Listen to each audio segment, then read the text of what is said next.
Merci déjà à toutes et tous de nous avoir rejoints pour ce webinaire en lien avec la finance, donc qui est co-formé par Orthofinance et le groupe Facebook Orthophonie et Cash, mais ça, on vous en touchera quelques mots par la suite. Donc là, ça va être plutôt une présentation assez générale sur la manière de gérer son argent et d'investir, donc en tant que pro de santé en libéral, quelle que soit votre profession. Donc, si jamais tout au long de la présentation qui sera faite en majeure partie par Aurélien, vous avez des questions, ben, n'hésitez pas soit à cliquer sur la petite icône pour lever la main et on fera des temps de questions à chaque fin de partie, ou alors directement à la mettre dans le chat et moi je vais recenser toutes les questions. Si certaines se ressemblent, on synthétisera et on y répondra par la suite. Voilà, Aurélien, je pense avoir tout dit. Très bien, merci Florian. Alors juste avant de commencer, c'est la parole à Valentine, parce que c'est Valentine qui a proposé de faire ce webinaire en partenariat avec le groupe Orthophonie et Cash. Donc Valentine, je te laisse faire ton petit speech si tu le désires. Oui, du coup, désolée, on ne me voit pas, comme je disais, ma webcam ne marche pas et ce n'est pas une excuse, promis. Tout d'abord, merci à toutes et tous d'être là, d'être présents, surtout les membres du groupe Orthophonie et Cash, voilà, à tout le monde qui, chaque jour, font vivre le groupe qui a maintenant plus d'1 an. Et donc, pour la petite histoire rapidement, à la base, ce groupe, il a été créé parce que après une publication sur un groupe d'orthophonistes, je me suis rendu compte qu'on n'avait pas tous le même rapport à l'argent et au fait d'en parler un peu ouvertement. Voilà, on pouvait se faire un petit peu tacler. Et donc, je m'étais dit que ça pouvait être cool d'en créer un nouveau qui serait dédié un peu à cette thématique sans tabou et où chaque personne pouvait en tout cas ne pas appréhender à la moindre publication ou à la moindre demande explicite. Donc voilà, l'idée c'est de se sentir libre et sans gêne. Pour la petite histoire, voilà. Et puis j'en profite aussi d'ailleurs pour remercier les modératrices parce que je ne suis pas toute seule et elles m'aident à la gestion du groupe un peu tous les jours.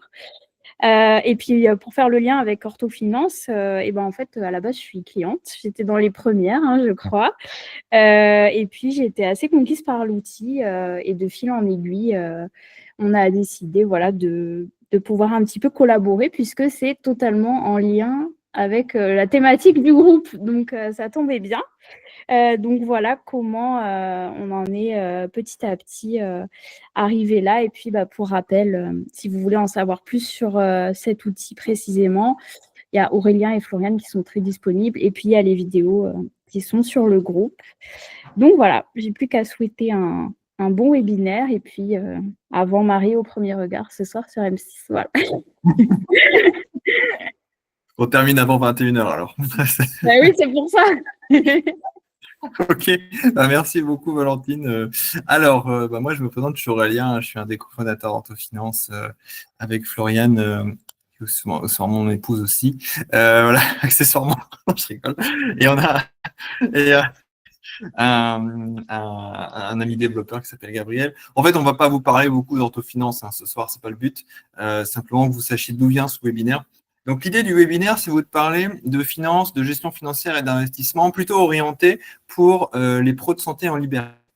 Donc, même si vous êtes en salarié, si vous pensez passer en libéral, ça vous sera utile. Et aujourd'hui, on va voir des choses qui sont très, très larges. On va peut-être pas forcément aller très dans le détail. Donc, pour certains, ça peut peut-être sembler facile, pour d'autres difficile. C'est toujours difficile de s'adapter au niveau, mais sachez que je pense que dans le futur, on fera des webinaires qui seront plus spécifiques sur certains domaines, par exemple l'investissement immobilier, par exemple, l'investissement en bourse, et on ira plus en profondeur dans les thématiques. Donc, aujourd'hui, c'est plutôt un webinaire de découverte. C'est une découverte pour nous aussi, moi, j'ai 2 choses à vous demander en tant que présentateur. La première, c'est si vous avez des questions, mettez-les dans le chat. Ça sera utile pour nous après aussi faire des contenus et répondre à ces questions. Et le deuxième, je serais aussi curieux de savoir comment vous aimeriez avoir ces informations. Aujourd'hui, on fait un webinaire, mais on pourrait faire des vidéos Instagram, on pourrait faire des vidéos sur Facebook, des newsletters. Donc, pour ceux que ça intéresse, je suis assez curieux de connaître les modalités sur lesquelles vous aimeriez recevoir ces informations.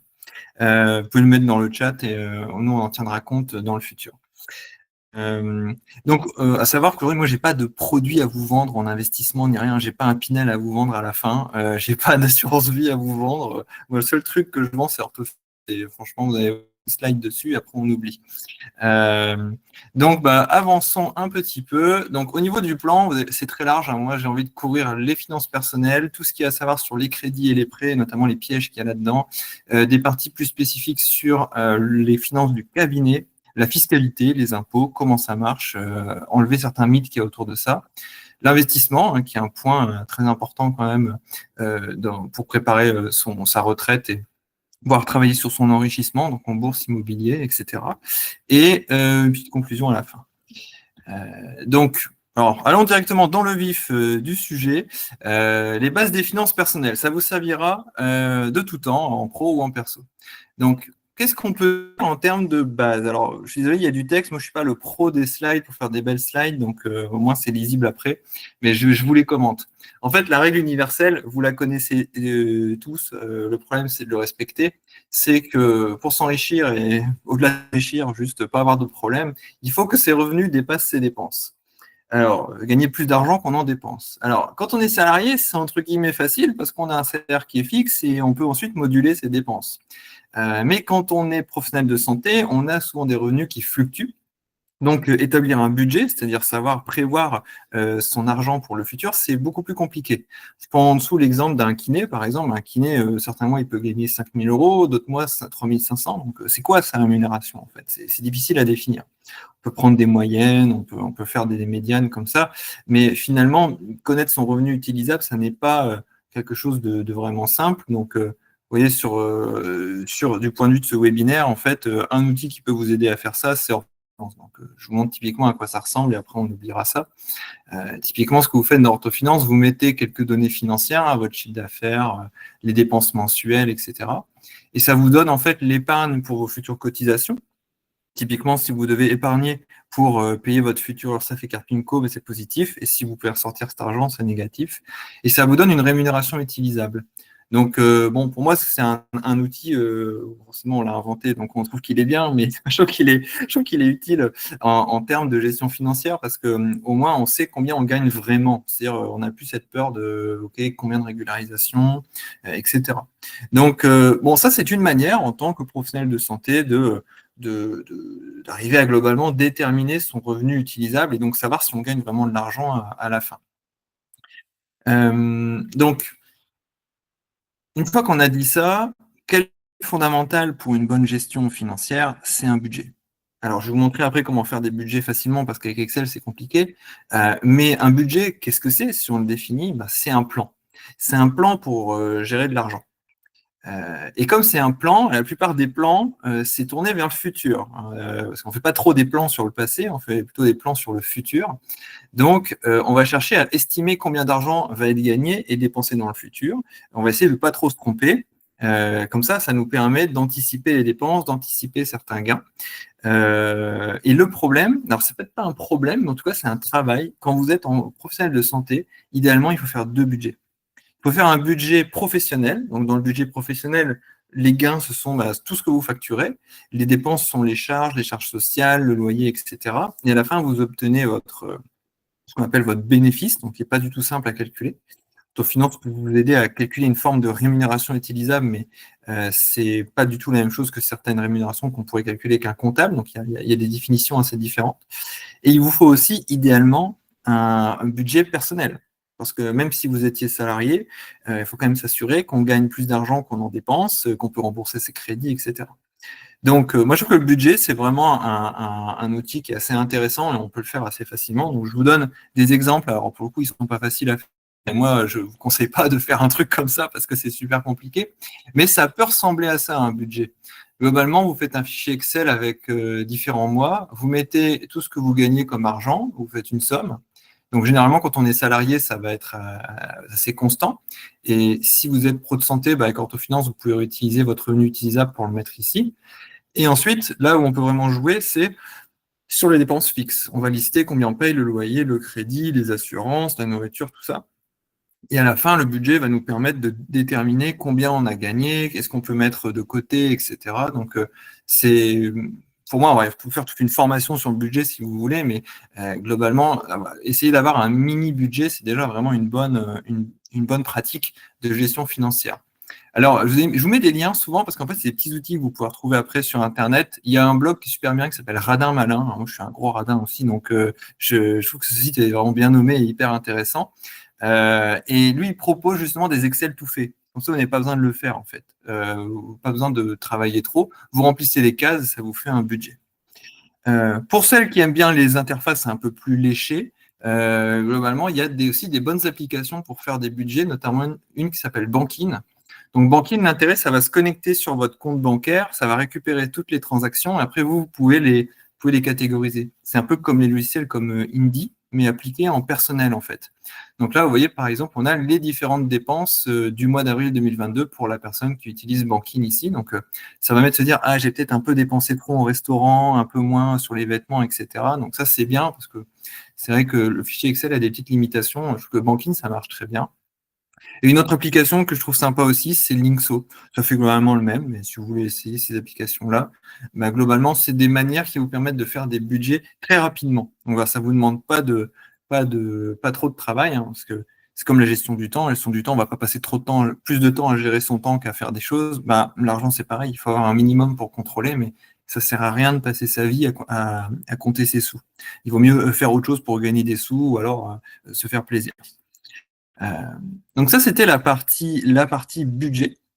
Ensuite, du point de vue professionnel, vous pouvez en fait faire une sorte de budget avec Indy. Moi, je me suis amusé à regarder, donc ça, c'est pas mon budget, mais typiquement sur Indy, vous avez une interface comme ça, où vous voyez votre chiffre d'affaires, vous voyez les charges, etc. Donc, votre résultat d'exploitation, c'est quand même pas une mauvaise approximation de ce qui vous reste à la fin du mois. Donc, vous pouvez vous amuser en fait à explorer dans Indy et dire, OK, bah, j'ai différentes charges. Ces charges, elles sont catégorisées comment? Qu'est-ce qui me coûte cher? Qu'est-ce qui me coûte pas cher? Et ça vous permet quand même de mieux contrôler ce que vous dépensez et de savoir où va l'argent. Donc, au final, Indy, c'est un logiciel de compta. Alors, moi, je n'ai pas d'action chez Indy, hein, accessoirement, mais je trouve que le produit est pas mal. Mais c'est aussi un outil un peu d'exploration de votre budget et de contrôle de vos dépenses professionnelles. Donc, même si vous ne payez pas, que vous avez un comptable à côté, vous pouvez tout à fait utiliser Indy en mode gratuit. Et comme ça vous fait votre budget automatiquement. Ça, vous ne passez pas de temps. Donc, ça, moi, j'aime bien faire avec Indy en mode gratuit. Alors, maintenant qu'on a dit ça, eh ben, comment on fait pour gagner plus de sous? Une première manière, c'est de réduire ses dépenses. Alors, c'est bien de réduire ses dépenses, il ne faut pas passer sa vie à faire ça parce que la meilleure manière de gagner de l'argent, c'est de gagner de l'argent. C'est pas d'aller gratter des centimes par-ci, par-là. Donc, comment on peut faire pour optimiser ses dépenses? Bon, déjà, tenir le budget, on en a parlé. Ensuite, on peut réduire ses charges fixes. Typiquement, moi, je vois très bien avec Orthofinance, les gens qui ont les meilleurs bénéfices sont ceux qui ont des faibles loyers. Typiquement, le loyer, c'est un des postes sur lesquels il y a moyen de négocier avec les bailleurs ou d'optimiser. Pour moi, c'est un des meilleurs leviers pour augmenter son bénéfice. Moi, je conseille souvent aussi de renégocier vos contrats. Typiquement, les banques vous assassinent, surtout sur les comptes pro. Donc là, ça se négocie. Les assurances, il faut en négocier tous les ans, voire payer annuellement pour avoir quelques pourcentages de réduction. Les contrats d'énergie, les contrats d'Internet, de téléphone, tout ça, en fait, il faut les appeler, dire que vous allez partir, ils vous feront des réductions. Et en fait, vous pouvez économiser facilement 100, 150 euros par mois juste en renégociant assez souvent vos contrats. Avec les banquiers, c'est du business, hein. Vous dites, si tu me le fais gratuit, je te prends un autre produit à côté, je trouve une assurance vie, mais tu me fais le compte gratuit. Enfin, c'est de la négociation toujours de cet ordre-là avec les banquiers, les assureurs. Il faut leur prendre quelque chose d'un côté pour obtenir quelque chose de l'autre. Mais ils sont très très ouverts à ça parce qu'ils ont des bonus, enfin ils ont des primes lorsqu'ils ouvrent des produits. Donc c'est vraiment comme ça que ça marche avec eux. Donc il ne faut pas hésiter à rentrer dans l'art et négocier. Après, acheter à bas prix. Donc typiquement tout ce qui est électronique, vous pouvez prendre du reconditionné, ça marche assez bien. Je ne sais plus comment ça s'appelle le site là. Back Market, voilà, Back Market, ça marche bien. Les prix de gros, mutualisés avec d'autres professionnels. Vous achetez une matériel orthophoniste, vous mettez à 10 et vous achetez à 10 en même temps. Comme ça, vous avez des prix plus bas chez Ortho Édition, etc. Et après, pas de terminal de paiement par carte bancaire, ça coûte un bras et c'est pas toujours utile. Si on va un peu plus loin, dans les choses un peu plus, on va dire, exotiques, idéalement, acheter son cabinet, c'est une bonne manière parce que vous ne payez plus le loyer. Et il y a des aides à l'installation qui sont extrêmement intéressantes. Bien les gens qui s'installent dans les ZRR, par exemple, les zones de revitalisation rurale. si vous économisez 10 000 euros d'impôts pendant 5 ans, ça fait 50 000 euros. Hein. Globalement, là, c'est pas en grattant sur le forfait Internet que vous économiserez 50 000 euros. Donc, typiquement, étudier ce genre de sujet, c'est très, très intéressant. Floriane, je vais te laisser la parole pour que tu puisses expliquer, par exemple, comment économiser sur son boîtier de télétransmission. Voilà, c'est un exemple réel, concret qu'on a fait avec Floriane il n'y a pas très longtemps. Oui, effectivement, j'ai eu la mauvaise expérience de voir mon boîtier de télétrans me lâcher au bout de 10 ans de bons et loyaux services. Donc, moi, la réflexion allait plus loin, c'est que j'avais un boîtier mobile parce que je fais pas mal de patients à domicile et il est compliqué soit d'emmener son ordinateur, soit de piquer la carte vitale à nos patients les plus âgés. Donc voilà, je devais changer mon boîtier. Moi, je suis avec le logiciel métier Vega. J'avais acheté le boîtier avec eux, donc je les ai rappelés en disant maintenant, qu'est-ce que vous proposez? Mais comme actuellement, les normes en fait sont en train de beaucoup bouger au niveau de la sécurité sociale concernant la dématérialisation de la carte vitale, Vega maintenant propose le boîtier mobile, mais en location uniquement à 24 € par mois. Donc, ce qui revient à peu près un peu plus quasi 3 000 € sur 10 ans. Et ils nous vendent le fait que avec les modifications qu'il va y avoir là dans les années à venir, en fait, notre boîtier sera toujours, on nous renverra toujours le boîtier le plus récent qui correspond au mieux à la situation actuelle. Donc ça, c'est ce qu'ils me vendaient, mais voilà, je trouvais ça un peu cher. En autre solution, j'avais racheté sur le Bon Coin ou sur les groupes de professionnels le même boîtier que j'avais, que je pouvais trouver d'occasion, donc à 150 €. Vega me proposait aussi d'acheter un boîtier, mais cette fois-ci fixe, à 250 €. Et on entend aussi beaucoup parler des petits boîtiers monofunk, donc c'est ceux qui sont en photo. Je les ai par exemple trouvés donc, sur le site Distrimed. Chaque boîtier est à 20 €, ce qui fait 40 € pour le lot. Si on veut rajouter un petit hub USB, multiport USB, qu'on trouve à 15-20 € aussi sur Amazon, par exemple, voilà, ça permettait de limiter le coût. Alors, j'avoue, j'ai posé la question à Aurélien et il m'a dit d'aller poser la question à ChatGPT, de savoir quel était, en fait, en fonction de mon problème, de mes patients, de mes déplacements, etc., quelle solution finalement était la meilleure. Et on a opté pour les 2 boîtiers monofentes. Donc, ce sont ceux qui sont en photo. Voilà, parce que finalement, 40 €, là, ça fait déjà un peu plus de 2 mois que je les ai, puisque j'ai changé en début d'année, mais j'ai déjà rentabilisé l'abonnement du boîtier mobile Vega qui était à 24 € par mois. Donc, pour l'instant, voilà, ça répondait complètement à mon problème, qui était de changer mon boîtier. J'en avais besoin, je ne pouvais plus facturer à moindre coût. Donc ça, c'était plutôt le côté sympa. Et ensuite, pour mes patients à facturer à domicile, je le fais, on va dire, avant chaque vacances scolaires, pas forcément tous les mois, donc toutes les 6-7 semaines, tous les mois et demi, tous les 2 mois. Donc à ce moment-là, je prends avec moi sur ma tournée mon ordinateur pour facturer directement à domicile. Donc ça, c'est le petit moins, mais quand tout était mis dans la balance, c'était la solution, la meilleure solution me concernant. Oui, puis on voit que économie. oui, sacrée économie. À ce prix-là, en fait, les réglementations peuvent changer tous les 2 mois, ça reste rentable, en fait, hein, donc, par rapport à l'abonnement. Donc, voilà un petit exemple de comment gratter un peu de sous en comparant. Après, il ne faut pas passer trop de temps à comparer. Typiquement, moi, je vous propose ces ordres de grandeur-là. En tout cas, moi, je réfléchis vraiment comme ça. C'est en tant qu'orthophoniste, vous gagnez 60 € de l'heure. Donc, en fait, si vous passez 3 heures pour économiser 10 €, ça ne sert à rien. Autant faire un bilan, autant travailler, en fait. Par exemple, si vous devez choisir entre 2 forfaits de téléphone, entre 10 et 20 € par mois, l'économie maximale que vous pouvez faire, c'est 10 €.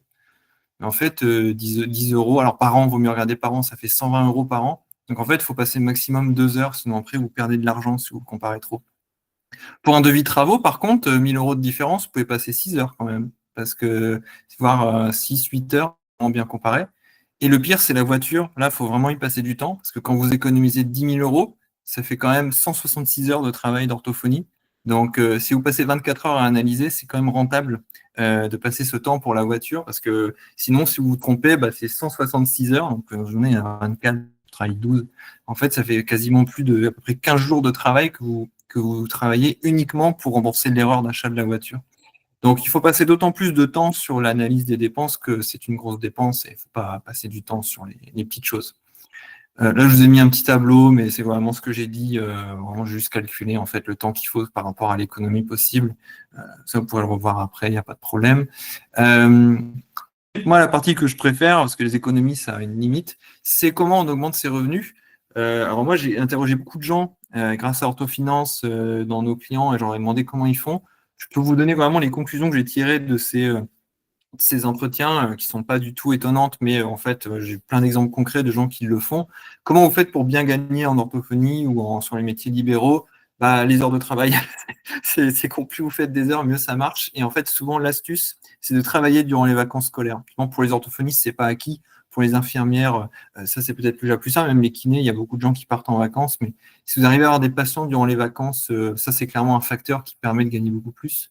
Avoir des gros AMO, donc AMO, c'est un terme qui est orthophonique, mais en gros, la lettre clé de facturation de l'assurance maladie, hein. Plus la, plus la séance est facturée cher, plus c'est intéressant. Et moi, je vous conseille aussi d'investir dans les outils un peu digitaux pour la prise de rendez-vous avec les patients. Il y a des logiciels semi-automatiques, alors peut-être pas Doctolib parce que c'est un peu cher, mais il y en a d'autres.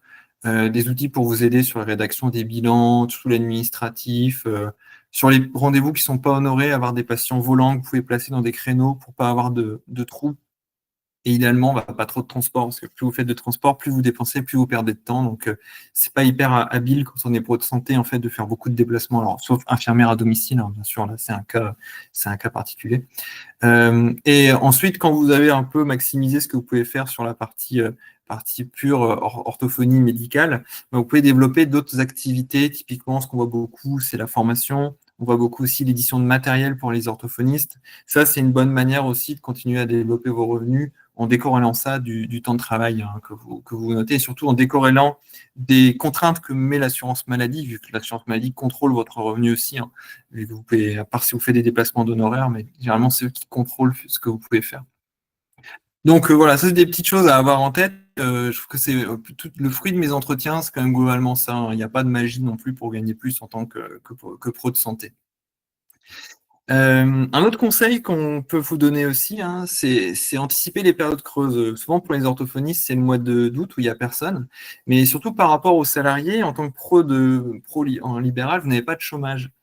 Donc ça peut être un problème parce que du chômage, vous pouvez vous casser une jambe, vous pouvez avoir une maladie, et là vous ne travaillez plus et il y a très peu de protection sociale. Donc la première des protections, c'est une protection qu'il faut vous constituer vous-même, et en fait c'est avoir une trésorerie qui permet de tenir les mois où vous gagnez peu d'argent. Le fonds de sécurité.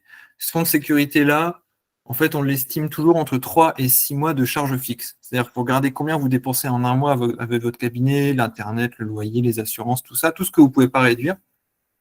Et on fera un calcul après, on va multiplier ça par 3 ou par 6. Et ça vous donne votre fonds de sécurité qui sert vraiment juste en cas où vous avez un problème. Les prévoyances, ça marche bien aussi. Vous faites opérer, vous êtes alité pendant un mois. La prévoyance peut vous donner des indemnités pour vous aider justement à compenser la perte de revenus. Donc, avoir une prévoyance, surtout si vous êtes sujet à des problèmes de santé, c'est franchement une bonne idée la plupart du temps. Il y a d'autres choses comme les capitales d'essai, etc., les invalidités, ça vaut le coup aussi d'avoir une prévoyance. Et comme c'est Madelin, vous pouvez le déduire de votre... Enfin, si vous prenez une prévoyance Madelin, vous pouvez le déduire des charges de votre cabinet dans une certaine limite. Donc, c'est intéressant, ce qui n'est pas le cas des prévoyances normales qui ne sont pas Madelin. Alors, un petit exemple, hein, si par exemple vous êtes orthophoniste et vous dépensez 2000 € par mois, entre votre loyer, et tout ça, en fait, si vous faites 2000 fois 3 mois, ça fait 6000. Pour moi, c'est l'extrême limite basse. Dans le cas de 7 orthophonistes, moins de 6000 € de côté, c'est irresponsable. Parce que si vous cassez votre voiture, vous avez un problème, vous ne pouvez pas payer ou de faire un crédit, ça, c'est vraiment très compliqué. Et 6 mois, c'est assez cool, sachant que 6 mois, moi, je le vois plus pour un congé maternité. Vous êtes à l'arrêt pendant 6 mois, si ça vous permet de tenir, on verra qu'avec 12 000 €, on va s'en sortir. On va négocier avec l'URSSAF, la Carpinco pour justement baisser un peu les prélèvements. Donc, 6 mois, on est bien. Donc, moi, je conseille entre 3 et 6 mois en fonction de votre propension au risque. Bien sûr, par contre, quand on a mis cet argent de côté, on ne part pas en vacances avec. Le concept, c'est de l'avoir toujours sous la main quand on en a besoin. Donc, voilà, ce n'est pas de l'épargne projet, c'est vraiment de l'épargne pure sécurité. Idéalement, il faut avoir un fonds pro et un fonds perso, mais des fois, on va un peu mixer les deux parce que c'est compliqué à gérer, mais voilà, quand vous avez 12 000, vous êtes à peu près tranquille quand même. Et après, ça dépend de votre situation. Hein. Si votre conjoint, par exemple, gagnent énormément d'argent. Bon, si vous partagez les finances, peut-être pas la peine d'avoir un fonds énorme pour vous. Au contraire, si vous êtes deux libéraux, c'est intéressant d'avoir quand même des fonds de réserve parce que vous pouvez aussi tomber malade tous les deux en même temps. Vous avez un accident de voiture, vous cassez tous les deux les jambes, donc plus personne ne peut travailler. Ben là, vous êtes content d'avoir ce fonds de réserve. Donc, comment on va le constituer et où est-ce qu'on va le mettre? Moi, je dis toujours, hein, ça c'est de l'argent, il faut le mobiliser facilement, rapidement. Donc, on va mettre ça sur des livrets A, sur des livrets de développement durable. Vous voyez que sur un livret A, on peut mettre quasiment jusqu'à 23 000 euros. Donc, ça sert peut-être bien à la plupart des gens d'avoir 23 000 euros sur un livret A pour le fonds de sécurité, mais un livret A, ça fera très bien l'affaire. Il y a des comptes d'épargne maintenant sur Boursorama, Fortunéo, c'est rémunéré comme un livret A, mais il y a un petit peu d'impôt à payer, mais ça fait très bien l'affaire aussi pour ça et pas besoin d'exotisme pour votre fonds de sécurité. Et pour le constituer, moi je vous conseille de vous fixer un objectif. Hein. Vous voulez par exemple 6 000 euros en un an, 6 000 euros divisé par 12, ça va faire 6 000 euros divisé par 12, ça va faire aux alentours de 600 à 500 euros par mois, donc il va falloir les trouver. Mais voilà, vous faites 10% de votre bénéfice que vous mettez de côté, donc vous définissez une règle et vous priorisez ça avant tout le reste. Alors, je ne dis pas qu'il faut arrêter de manger, hein, mais en tout cas, vous faites un petit effort pour constituer ce fonds. Après, vous êtes tranquille, vous commencez à épargner pour d'autres choses. Vous pouvez aussi faire exprès de baisser vos dépenses pour accélérer la constitution de ce fonds-là.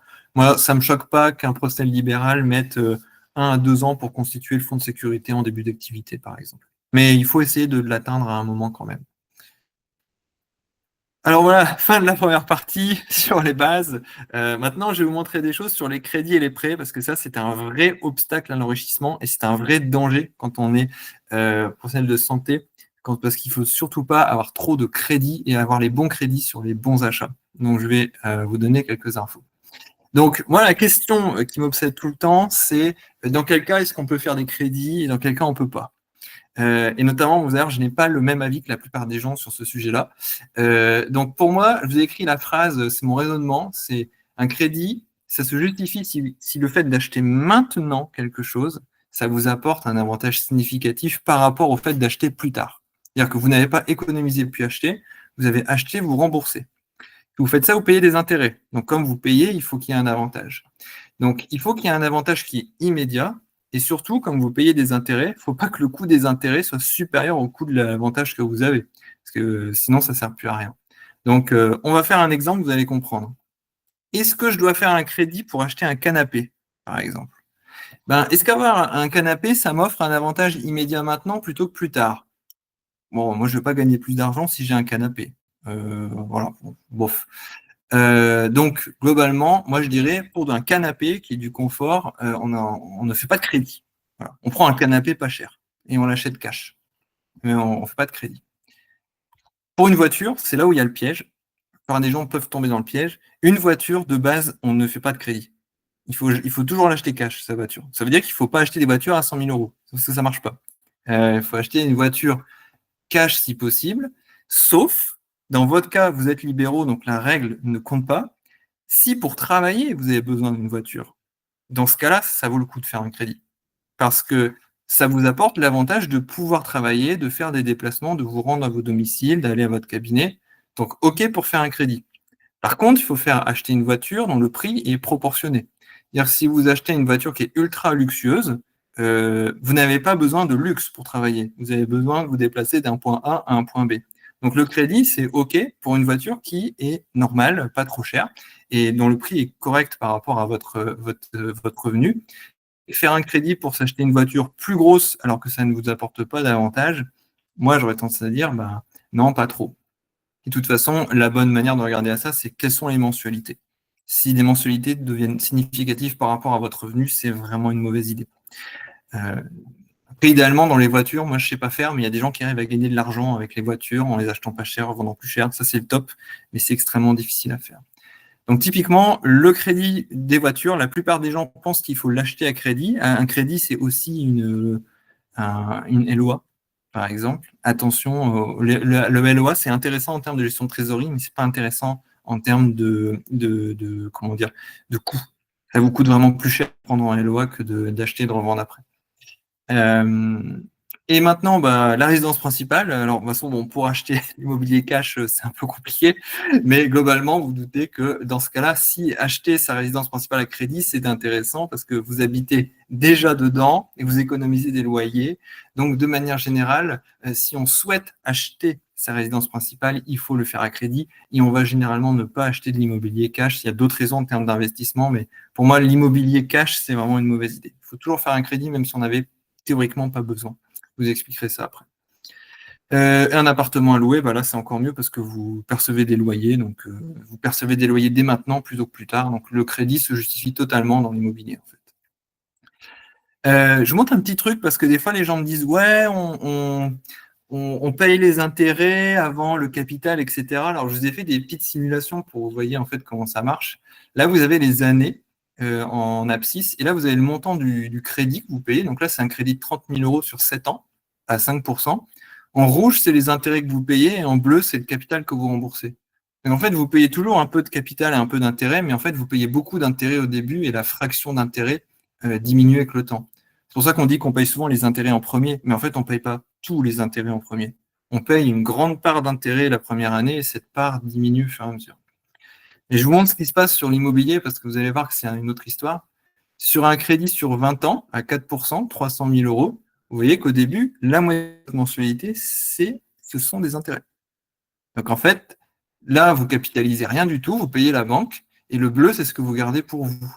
Donc, quand on fait des achats immobiliers, typiquement, il ne faut pas revendre trop vite, parce qu'en fait, au début, vous avez payé que des intérêts, c'est de l'argent qui est totalement perdu.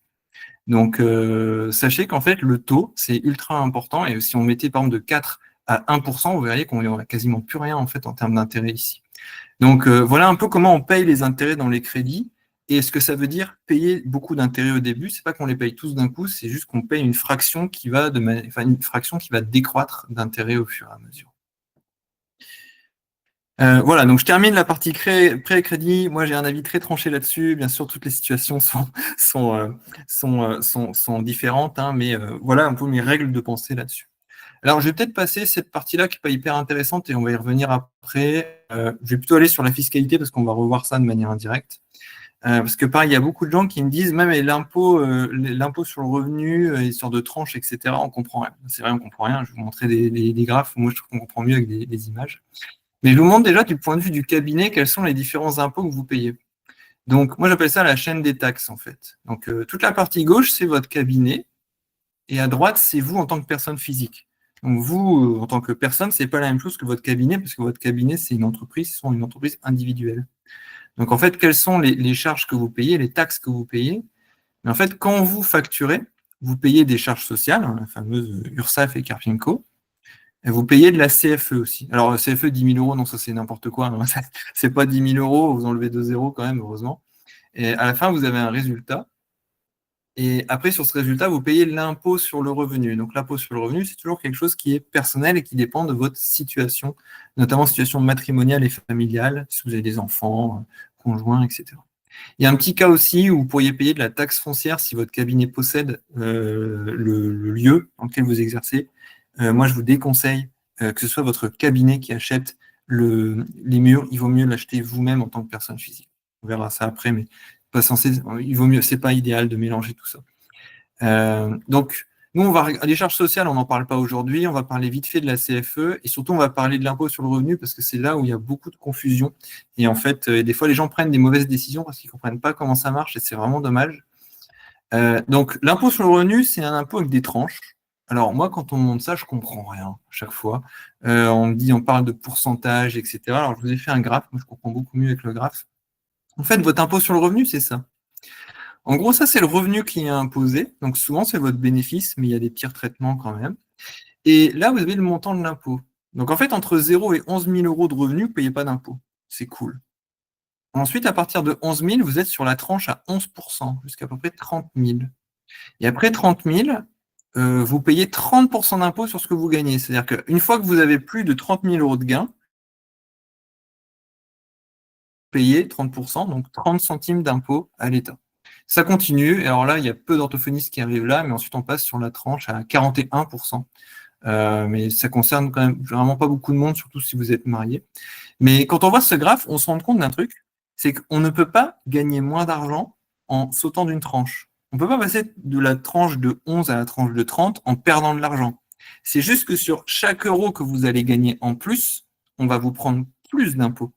Mais vous ne pouvez pas gagner moins. Là, pour gagner moins, il faut des effets super subtils où en fait, vous aviez la prime d'activité, vous la perdez, il y avait la CAF, les APL, les APL, etc., que vous perdez parce que vous gagnez plus. Là, ok, mais sur le pur impôt sur le revenu, vous ne pouvez pas perdre de l'argent en gagnant plus. Donc, moi, je vois des gens qui me disent, mais est-ce que je dois travailler moins pour ne pas payer plus d'impôts? Ce raisonnement n'a pas de sens. Plus vous travaillez, plus vous gagnez, à la fin. Il y a plein d'effets avec les caisses, etc., où il y a une sorte d'effet yo-yo avec l'URSSAF et la Carpinco, mais à la fin, plus vous avez travaillé, plus vous gagnez. C'est juste que c'est difficile à voir à un instant T. Alors, comment on peut calculer son impôt sur le revenu? C'est l'usine à gaz. Franchement, c'est compliqué. Le simulateur de l'État, c'est le meilleur outil que j'ai jamais trouvé. Eux, au moins, ils maîtrisent. Moi, jamais en orthofinance, je ne comprends rien au calcul super subtil. Donc, le simulateur de l'impôt, c'est vraiment le meilleur outil pour faire ça.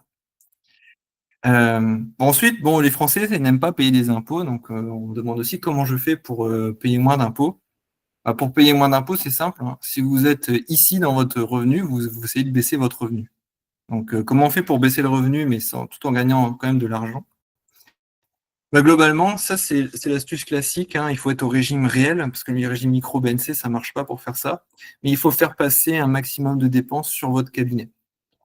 C'est-à-dire que si à un moment vous devez acheter, je dis une bêtise, des timbres, il vaut mieux passer les timbres sur le cabinet que les acheter en personnel, parce qu'en fait c'est utile pour le cabinet et ça vous permet d'avoir une déduction fiscale. Donc, je vous fais le petit calcul ici, parce que moi j'ai mis longtemps à comprendre ce truc-là, et en fait ça m'a vraiment convaincu qu'il fallait passer les dépenses sur le cabinet. Faisons un exemple. Imaginons que vous achetez un ordinateur à 2000 €. On va dire que c'est un gros Mac. Vous achetez un gros Mac. En fait, quand vous faites cette dépense de 2000 €, vous allez économiser 25% au titre de l'URSSAF et de la Carpinco. Vous allez gagner en fait 500 €. Et vous allez économiser votre impôt sur le revenu. Si vous êtes célibataire et que vous gagnez bien, vous êtes sûrement sur la tranche à 30%. Donc vous économisez 600 €. Donc en fait, le coût final de cet ordinateur, vous payez peut-être 2000 maintenant, mais l'URSSAF et la Carpinco ne vous demanderont pas 500 € et les impôts ne vous demanderont pas 600 €. Donc à la fin, le coût réel, c'est 900 €.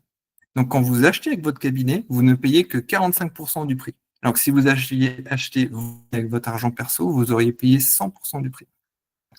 Donc, de manière générale, si on peut passer une dépense sur le cabinet, il faut le faire. Et pour faire ça, il faut pouvoir justifier que c'est utile à l'exploitation du cabinet. Un ordinateur, ce n'est pas un problème, c'est utile. Un téléphone, clairement, il faut recevoir des appels de patients.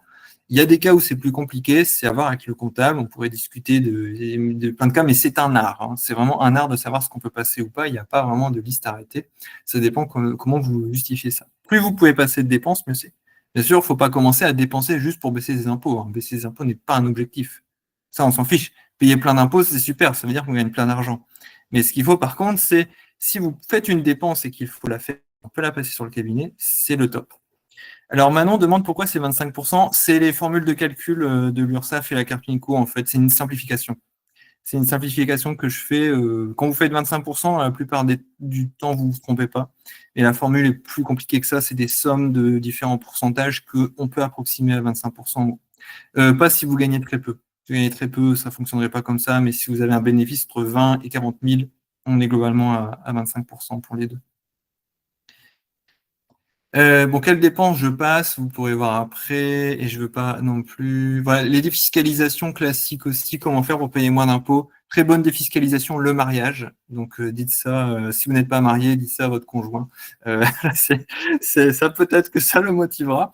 Les enfants, c'est une bonne manière de baisser ses impôts, mais c'est pas une bonne manière de faire des économies. Donc voilà, c'est une défiscalisation, mais à la fin, je suis pas sûr que vous ayez plus de sous. Donc, vous pouvez baisser votre base taxable, hein, typiquement ce que je viens de dire, passer des dépenses sur le cabinet. Vous pouvez avoir les plans d'épargne retraite. Ça, c'est une des propriétés du plan d'épargne retraite, c'est que tout ce que vous versez sur le plan d'épargne est déductible de votre revenu. Donc, si vous êtes sur la tranche à 30%, quand vous versez 1000, en fait, vous gagnez 300 € d'impôt par derrière. Donc, en fait, c'est comme si vous n'aviez dépensé que 700. Très intéressant le plan d'épargne retraite, notamment pour préparer sa retraite. Et après, il y a tous les crédits d'impôt sur les gardes d'enfants, ménage à domicile. Moi, j'aime bien celui-là parce que typiquement, alors, le ménage, c'est pas rigolo à faire. Quand vous payez quelqu'un 15 € pour faire de l'heure pour faire votre ménage et que vous gagnez 60 € de l'heure, ben, en fait, il ne faut pas le faire soi-même. Il faut payer quelqu'un pour le faire et travailler à la place. Si vous êtes en capacité de travailler et que vous avez l'énergie, bien sûr. Mais ce n'est pas logique de ne pas travailler pour faire quelque chose qui est en fait moins bien payé que votre métier. Alors, celui-là, c'est un truc, ça peut répondre à la question de Manon, notamment. Alors, c'est le graphe peut-être le plus dur à interpréter, mais celui-là, j'ai mis longtemps à le faire, parce qu'il n'est pas simple à faire, mais je trouve que ça répond à beaucoup de questions. C'est, en fait, ça vous montre, en fait, combien il vous reste d'argent à la fin quand on enlève tous les impôts. Emeline, non, on va éviter. Le PER, toujours en compte perso. On peut y revenir après aussi sur ça, mais il y a plein d'avantages à passer le PER plutôt en perso. Donc, au niveau du bénéfice, vous avez en abscisse le bénéfice que vous faites à la fin. Et là, vous avez ce que moi j'appelle le bénéfice ajusté. C'est le bénéfice moins toutes les taxes que vous avez payées. Donc, en bleu, c'est juste le bénéfice que j'ai reporté. Donc, vous voyez, quand on fait 0, on a 0. Quand on est à 60 000, on est à 60 000. Ça vous montre le max, en fait. Après, si j'enlève les cotisations URSSAF et Carpinco, ça nous donne la courbe orange. Pourquoi c'est démarré en dessous? Parce qu'il y a des cotisations forfaitaires que vous travaillez ou pas, vous les payez. Ça fait souvent à peu près 4 000 € par an. Si vous faites moins de 4 000 € de bénéfices, globalement, vous perdez de l'argent. Donc, ça monte progressivement. Et après, si on rajoute l'impôt sur le revenu avec ces fameuses tranches, on voit qu'au début, c'est la même chose parce qu'on est sur la tranche à 0. Après, on passe sur la tranche à 11%. Et après, tranche à 30%. Et là, aïe, aïe, aïe, aïe, aïe. Là, on voit tout à fait qu'on commence à se faire prendre son pognon. Et quand vous gagnez 60 000, à la fin, il vous reste 30 000. C'est hypothétique ce que je montre parce que le cas que je vous montre, c'est comme si à tout instant, quand vous avez gagné votre argent, l'impôt avait pris l'argent et l'URSSAF et la Carpinco avaient pris l'argent. Il n'y aurait pas de notion de régularisation, etc. Donc ça vous montre en fait à la fin des fins combien il vous reste. Mais en fait, vous remarquez que quand vous gagnez 60 000, à la fin, il vous reste 30 000, globalement. Donc, ça vous montre. Quand on parle de la règle des 50-50, elle n'est pas bête, cette règle, en fait. Hein. C'est un peu imprécise, mais on retombe dessus. Si vous êtes autour de 20 000, ce n'est pas vraiment 50-50, enfin, quand vous voyez 20 000, 10 000. Donc, on retombe quand même un peu sur nos pieds. Donc, ça vous montre quand même. Oui, toutes les autres charges. Florian, je te laisse répondre hein, sur le chat, comme ça j'avance. Hein, mais... donc voilà, cette courbe-là, elle est intéressante pour voir finalement combien on vous prend à la fin. Je vais passer la CFE, c'est pas très intéressant. Et gardons les 10-15 minutes qui restent pour parler de l'investissement. Alors j'y vais à fond parce que justement après, si vous voulez faire d'autres choses, on essaiera. En tout cas, je m'arrête vers 9 h. Après, vous pouvez rester pour les questions. Moi, c'est ma partie préférée, l'investissement, parce que je pense que c'est là où on va vraiment gagner des sous. Donc, et surtout, là, c'est des vrais sujets pour nous de préparation de la retraite, etc. Donc, il faut toujours mettre cette slide-là. Moi, j'ai rien à vous vendre. Moi, j'ai pas d'assurance vie à vous vendre à la fin avec un code promo. Moi, je vous montre juste. Moi, ça me passionne. Je trouve ça intéressant. Je vous dis ce que je pense. Mais il faut se faire sa culture et vous pouvez tout à fait remettre en question ce que je vous raconte. Vous pouvez vérifier. Mais moi, je vous explique ce que j'ai observé, ce que je trouve intéressant. Donc, qu'est-ce que c'est investir? Investir, c'est renoncer à son argent aujourd'hui pour en gagner plus tard. Alors, en fait, ça marche pour d'autres choses. C'est renoncer à une ressource aujourd'hui pour augmenter cette ressource plus tard. Mais par exemple, typiquement, faire des études, c'est un investissement. Je renonce au fait de travailler maintenant pour avoir un travail qui me plaît plus tard ou qui rémunère plus tard. Donc, l'acte d'investir, c'est toujours l'acte de renoncer maintenant pour obtenir plus tard. Alors, il y a une différence entre l'investissement et l'épargne. Épargner, c'est mettre de côté juste pour assurer sa sécurité, alors que l'investissement, c'est renoncer à son argent pour générer plus d'argent plus tard. Donc, il y a souvent un risque dans l'investissement qu'il n'y a pas dans l'épargne. Dans l'épargne, il n'y a pas de risque. On ne souhaite pas prendre de risque dans l'épargne. Alors que l'investissement, on a toujours besoin de prendre au moins un petit risque pour générer cet argent.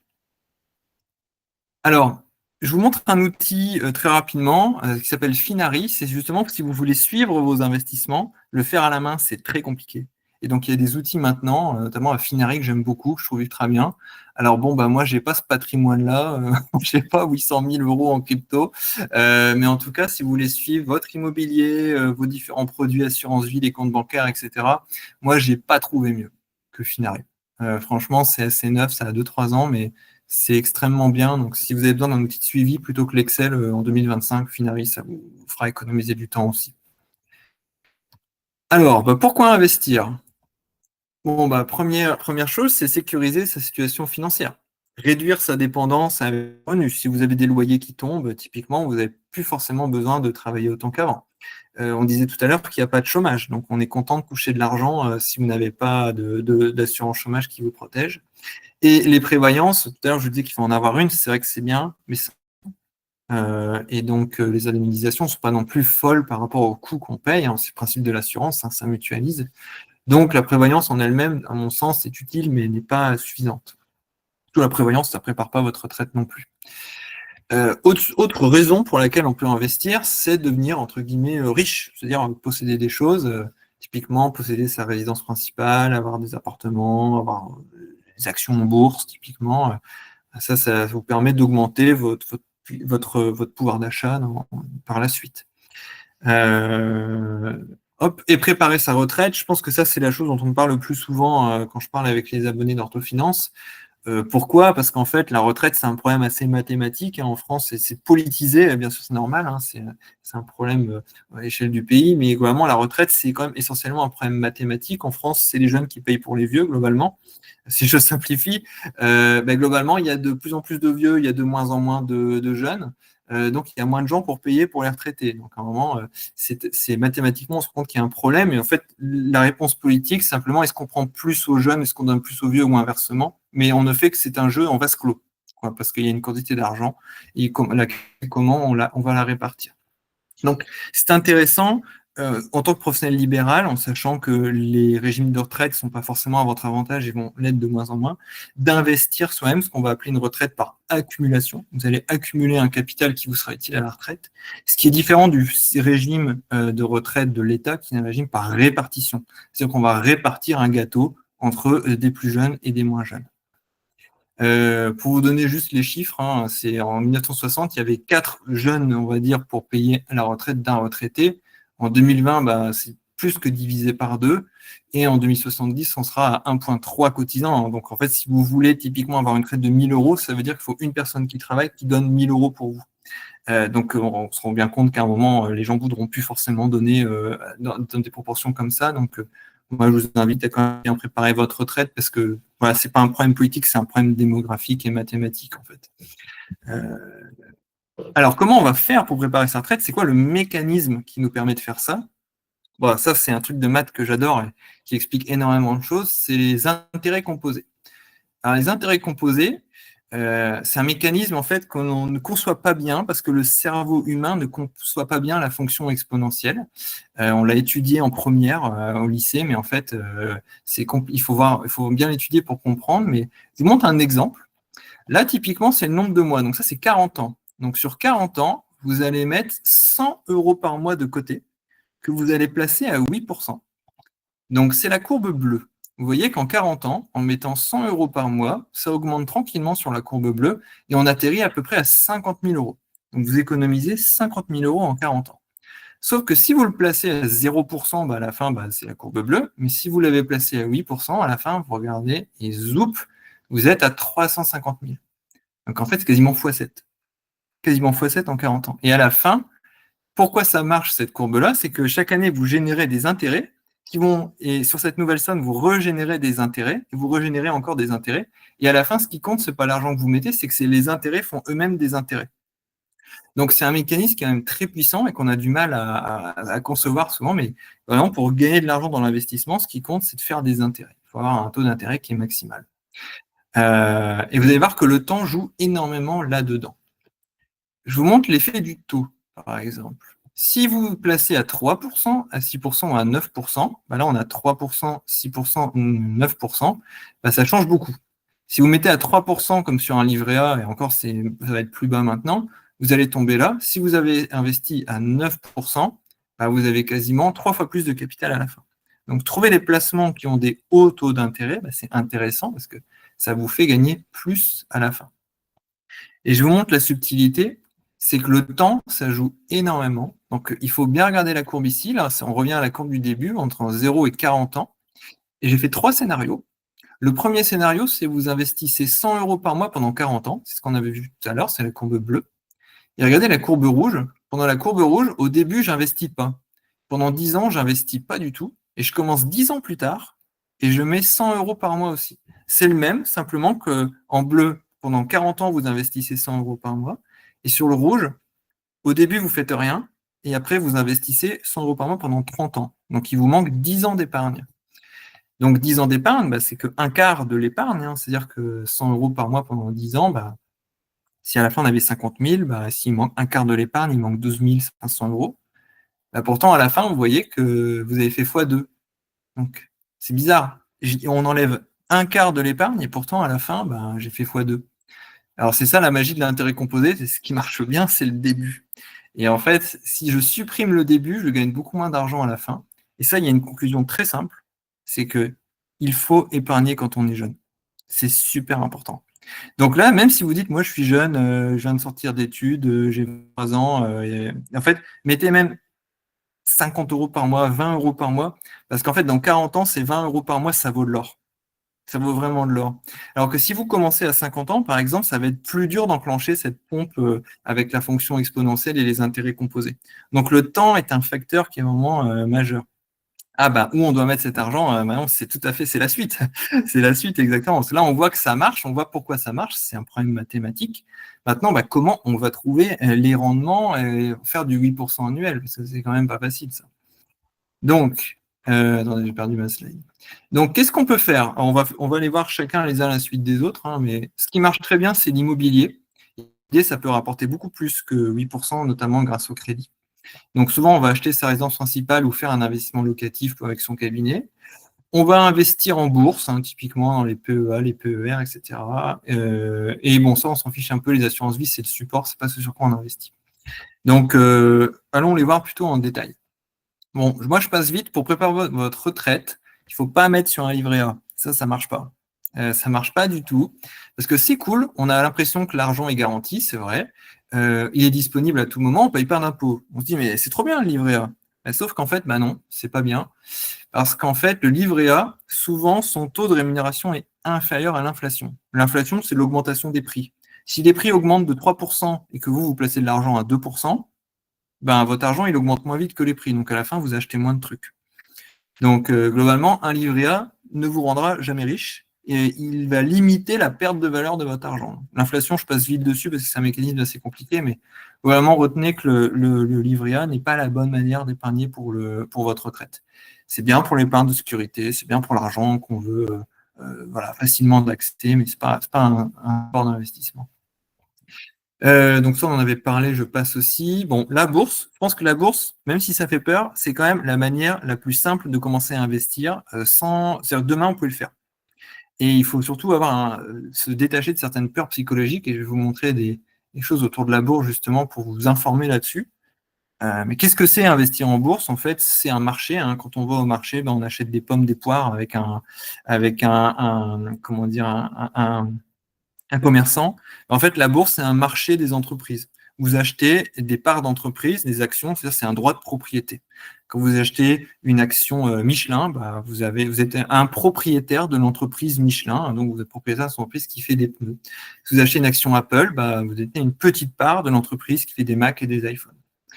Donc, ce qui est bien, c'est que si l'entreprise développe bien, les gens veulent acheter ces actions-là, ils sont prêts à payer plus cher, et donc vous, c'est le moment, vous pouvez revendre plus cher ce que vous avez acheté à un moment. Donc, on dit que c'est du casino. Je ne suis pas tout à fait d'accord. Je pense qu'on peut faire du casino, mais ce n'est pas une bonne idée.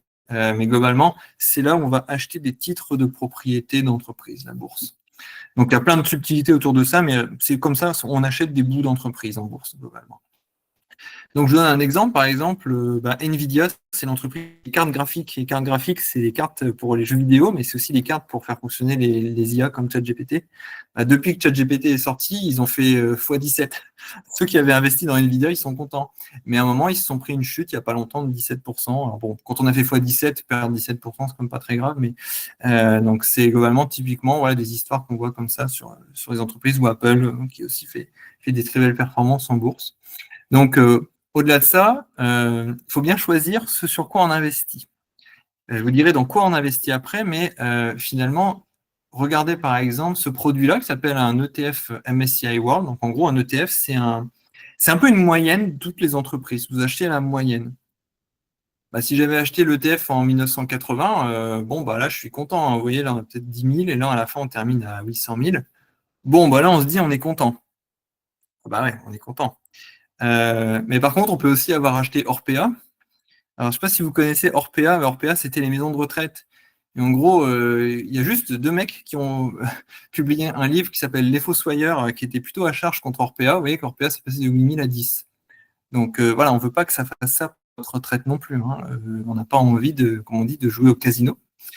Donc, mais qu'est-ce qu'on fait? Attendez, je voulais voilà, pas ma conclusion. En fait, la conclusion, ce qu'il va falloir, mais on pourra en parler après, c'est acheter finalement non pas des entreprises individuelles, mais justement des produits comme ça qui sont des ETF qui vous donnent la moyenne du marché. Je donnerai plus d'infos après, mais je pense que je n'avais pas prévu cette conclusion-là. Donc, globalement, si vous achetez des ETF, ce qu'on observe, c'est que ça fait entre 7 à 10% par an. Ça fait ça. Hein, des fois ça monte, des fois ça descend, donc il faut être capable de supporter les hausses et les baisses. Et en bourse, on investit toujours sur du long terme, toujours au minimum sur 10 ans. Si vous investissez pour acheter, revendre à la semaine, au mois, c'est pas de l'investissement, c'est du trading.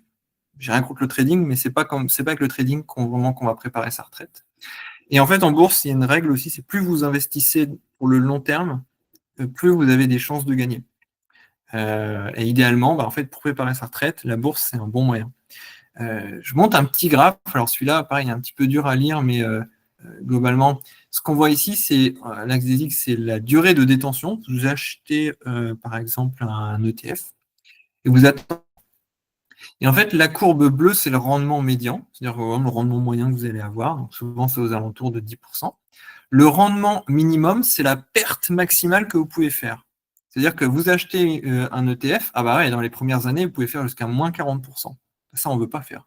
Par contre, vous pouvez faire du plus 40% aussi, hein. Ça, c'est possible, on ne sait jamais. Sauf qu'en fait, vous voyez que plus on attend, plus en fait ce couloir il se rétrécit. Et en fait, après 10 ans, la probabilité de faire un rendement de 0, ça veut dire vraiment de ne pas gagner d'argent, en fait, c'est quasiment nul. C'est-à-dire que plus vous attendez, plus votre chance de ne pas perdre est importante, mais vous n'avez pas de chance de gagner énormément. C'est comme ça qu'on va converger vers 7-10%. En fait. Donc en bourse, une des règles à avoir en tête, c'est que globalement, quand vous investissez, vous le faites sur du long terme, et au bout de 10 ans, vous êtes un peu tranquille parce que la probabilité de perdre, si vous choisissez des bons produits, globalement, elle est très très faible. Donc ça, c'est vraiment un modèle à avoir en tête, hein, si jamais vous êtes intéressé, c'est sur le long terme, globalement. Et c'est démontré mathématiquement, vous voyez que les calculs sont faits entre 1950 et 2017. Donc on regarde sur des grandes périodes de temps, c'est ce qu'on observe sur la bourse.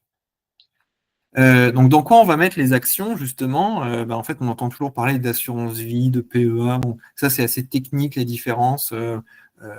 Franchement, c'est un peu comme... c'est le bocal. Ça, c'est le bocal dans lequel vous mettez vos actions. Que vous preniez un PEA ou une assurance vie, votre action Michelin sera la même à la fin. Donc, c'est juste une question d'optimisation fiscale. Ça ne vaut pas le coup d'en parler aujourd'hui. Moi, je vous dis, j'adore le PEA parce qu'il y a très peu de frais. Très, très peu de frais dans les PEA. Alors que l'assurance vie, l'assureur se gave un peu sur vous. Il vous prend des frais d'entrée, des frais de sortie. Généralement, l'assurance vie, ce n'est pas idéal pour l'investissement en bourse, mais ça peut fonctionner dans certains cas. Alors, je suis désolé, on arrive au bout du temps, je vais peut-être passer, mais c'est pas grave. Moi, ce que je vous conseille, c'est d'acheter tous les mois la même quantité. C'est ce qu'on appelle le dollar cost averaging. C'est 100 € par mois, par exemple, tout le temps. Et vous n'y dérogez jamais. Ça, c'est ce qui permet justement d'obtenir cet effet-là, de ne quasiment pas perdre. Et surtout, pas tout investir d'un coup. Ça, c'est très dangereux. Typiquement, un héritage, vous n'investissez pas votre héritage en bourse d'un seul coup. Vous faites une entrée progressive sur plusieurs années avec cet héritage. Hop, voilà, quelques outils intéressants. Moi, j'aime bien Boursorama, j'aime bien Trade Republic, j'aime bien Yomoney et Nalo. C'est des bons prestataires, ils sont pas chers. C'est super simple à comprendre quand on est sur les interfaces. De manière générale, je n'aime pas trop utiliser les banques physiques pour ça, parce qu'en gros, ils vous mettent des bâtons dans les roues, ils coûtent très très cher. Donc, franchement, Boursorama, ne trompez pas trop. Et je finis rapidement sur l'immobilier et après on peut passer aux questions. Ceux qui veulent y aller, bah, ils vont. Mais en fait, l'immobilier, globalement, moi je vous conseille d'investir en 3 étapes. La première étape, c'est acheter votre résidence principale. Alors, ensuite, c'est d'acheter votre cabinet. Et ensuite, c'est de faire des investissements locatifs en résidentiel, ou les apparts à louer, etc. Si vous voulez faire l'immobilier, il faut mieux plutôt le faire dans cet endroit-là. Il y a toujours des cas qui font qu'on ne peut pas faire dans cet endroit-là, mais globalement, c'est le plus simple. Surtout, n'achetez pas cash. Peut-être vous placeriez de l'argent à moins qu'un livret A si vous achetez cash en immobilier, donc ça ne vaut pas le coup. Ça, voilà, moi, je préfère vous montrer ça parce que la mécanique de l'immobilier, c'est ça. C'est vous achetez un gros bien immobilier et ce que vous allez faire, un crédit. Donc en fait, la banque, c'est ce qu'on appelle le levier, c'est-à-dire ça vous permet de faire levier sur quoi? Sur votre apport. Vous mettez 10 000 euros d'apport, vous pouvez acheter un appartement à 100 000 euros parce que la banque va compléter ça avec ses 90 000 euros. Et comment vous allez rembourser les 90 000 euros? C'est le locataire qui fait les efforts. Moi, j'aime bien ce graphe parce qu'en fait, il montre bien le truc, c'est qu'à la fin, comment ça marche? Vous utilisez un crédit pour avoir un gros levier, vous mettez peu de sous, et c'est le locataire qui fait les efforts pour vous rembourser votre bien immobilier. À la grande époque, il y a quelques années, des fois, l'apport, c'était 0. Donc, en fait, vous pouviez mettre 0% et à la fin, vous aviez un appart à 100, 200 000, en fait. Donc, vous avez créé de l'argent à partir de rien. Bon, maintenant, c'est plus dur. Mais globalement, ce graphe-là montre tout à fait la mécanique. Dans un prochain webinaire, on pourra approfondir pour bien comprendre. L'inflation, on va pas faire parce que voilà, ça, je passe pour acheter ou louer sa résidence principale. Je vous conseille juste de regarder ce lien-là. Donc, vous aurez accès au slide. Donc, voilà. Ce lien-là, c'est un simulateur qui vous permet de faire des comparaisons, etc. Donc, ça, c'est intéressant ou pas. Et une petite liste d'outils. Vous aurez aussi, je vous envoie tout après. Et dernière partie, je vais super vite, c'est sur l'immobilier, notamment le cabinet. Je voulais vous partager avec vous un truc. C'est un exemple et notamment un petit calcul que vous pouvez faire au niveau du cabinet. Je vous montre un petit cabinet qu'on a fait avec Florian ici, qui est dans le Nord. Pour savoir si votre cabinet est rentable et notamment savoir à quel prix acheter le bien immobilier pour en fait votre cabinet, vous avez cette équation-là. Il faut que le prix d'achat soit inférieur à 100 fois le loyer annuel. Et si vous faites ça, votre cabinet va se rembourser tout seul. Donc, par exemple, vous faites un cabinet avec 3 bureaux que vous louez 500 euros par mois. Ben, on va faire, donc ça fait 1500. Par 100, ça fait 150 000 euros. Et bien, si vous arrivez à acheter un bien immobilier à 150 000 euros ou moins, et que vous pouvez le louer 500 euros par mois, il va se rembourser tout seul, avec un financement sur 20 ans. Donc ça, c'est vraiment les cas ultra favorables où finalement, c'est les super investissements qui préparent votre retraite et vous faites, je dirais pas d'effort parce que c'est pas vrai, mais globalement, c'est une bonne manière de faire l'immobilier. C'est généralement pas du tout ce que vous proposeront les conseillers en gestion de patrimoine. Eux, ils vous demanderont de remettre tous les mois et ça, moi, je trouve que c'est pas très sérieux comme approche. Bon, alors j'arrive au bout du temps, donc je finis, mais on peut tout à fait prendre du temps après pour les questions. Vous pouvez aussi investir dans les crypto-monnaies, les métaux précieux, le vin, le whisky, tout ça, ça marche, mais moi, je ne vous le conseille pas pour votre retraite au niveau du whisky notamment. Et le vin, pareil, ça perd quand même en qualité gustative avec le temps. Et je vous propose de passer directement à la conclusion. On pourra de toute façon recreuser si vous voulez sur certains sujets. Moi, je vous conseille dans mes conclusions, c'est prenez en main vos finances. Aujourd'hui, c'est super que vous soyez venus parce que ça montre que ça vous intéresse.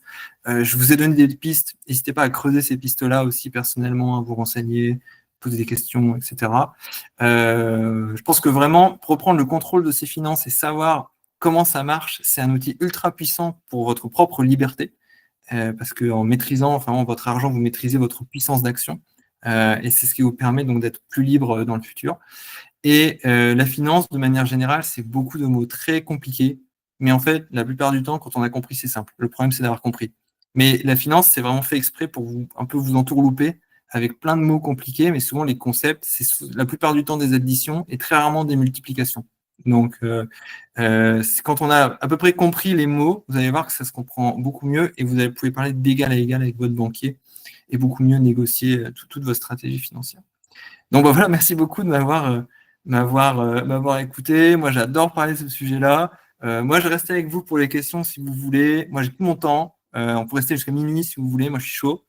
Et donc, je suis là. Donc, si ça vous intéresse, on peut approfondir et on verra avec Valentine pour organiser peut-être des webinaires un peu plus thématiques dans le futur où on tirera un peu moins large et on ira plus en profondeur sur les sujets. Vous pouvez nous dire dans le chat ce qui vous intéresse et nous, on pourra creuser. On fera aussi des vidéos Instagram, etc.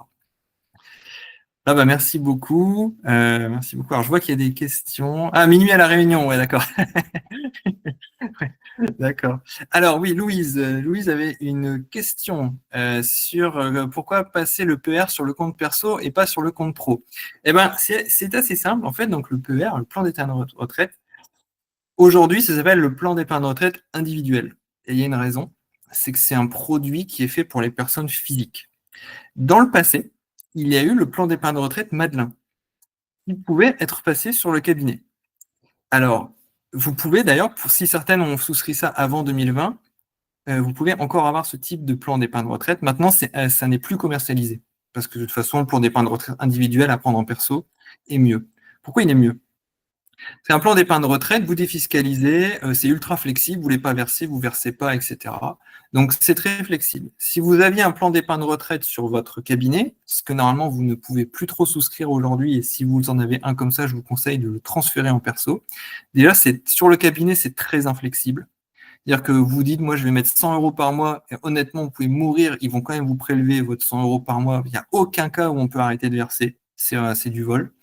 Et le deuxième, c'est que sur votre cabinet, lorsque vous faites un versement sur un plan d'épargne retraite, ça rentre dans la base de calcul de votre URSSAF.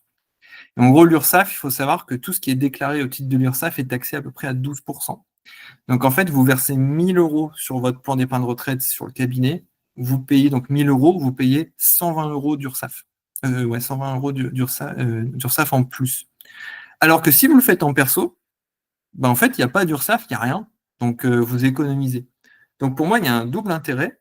C'est que le plan d'épargne en perso, il est plus flexible, c'est un meilleur produit, et en plus, vous économisez des cotisations. Donc, il n'y a aucun cas où un plan d'épargne retraite sur un cabinet est intéressant. Je ne croyais pas trop au début, j'ai parlé à plein de comptables pour vérifier. Ils m'ont tous dit, aujourd'hui, maintenant, non, on ne fait plus de plans sur les cabinets, ça vaut vraiment pas le coup. Alors, je vois une question de Valentine. Pourquoi c'est mieux un PEA? En fait, le PEA, c'est qu'il n'y a pas d'intermédiaire. Tu prends sur Boursorama, tu vas acheter tes ETF, tu vas payer les frais intrinsèques de l'ETF et c'est tout. Tu vas payer éventuellement Boursorama, quand tu achètes, ils vont prendre un petit pourcentage de frais de courtage. Alors que sur une assurance vie, le vrai danger, c'est il y a des frais d'entrée. Donc, tu vas verser 100 euros, ils vont te prendre, des gros frais d'entrée aujourd'hui, c'est 5%. Tu verses 100 euros, ils t'ont déjà pris 5 euros. Et juste comme ça, par plaisir. Ils n'ont rien investi, ils t'ont pris 105 euros. Ensuite, ils ont des frais de gestion. C'est-à-dire, si tu as 10 000 euros dans une assurance vie, ils vont peut-être te prélever 1 à 2% de frais de gestion. C'est-à-dire que sur 10 000 euros, 1%, ça fait 100 euros. Donc, tous les ans, tu as 200 euros qui partent pour rien. Et tu as des frais de sortie parfois, donc pareil, 2-3%. Donc, en fait, quand tu accumules les frais, à la fin, tu payes. Et imagine que tu investisses en bourse à 10%. Déjà, il faut le faire, 10%. Mais si tu as des frais de gestion à 2%, en fait, tu gagnes 10 moins 8. Des 10 moins 2, donc ça fait 8. Alors que sur le PEA, ça n'existe pas. Tu investis, ton truc il est tranquille, tu ne payes pas de frais de gestion, tu ne payes pas de frais d'entrée, tu payes juste moins. Et en fait, sur le long terme, c'est 2% de différence. On a vu tout à l'heure la différence entre 9 et 6%. Mais en fait, typiquement, cette différence, souvent, c'est la banque qui se la met dans la poche. Je te montre. Typiquement, là, entre 9 et 6%, c'est les frais de gestion. C'est-à-dire que sur 40 ans, ta banque, toi, tu aurais pu avoir 175 000, mais tu n'as que 100 000 parce que la banque s'est mis 75 000 euros dans les poches. Parce qu'elle a mis, je te mets un petit 1% par-ci, par-là. Sauf que le petit 1%, en fait, c'est énorme sur le long terme.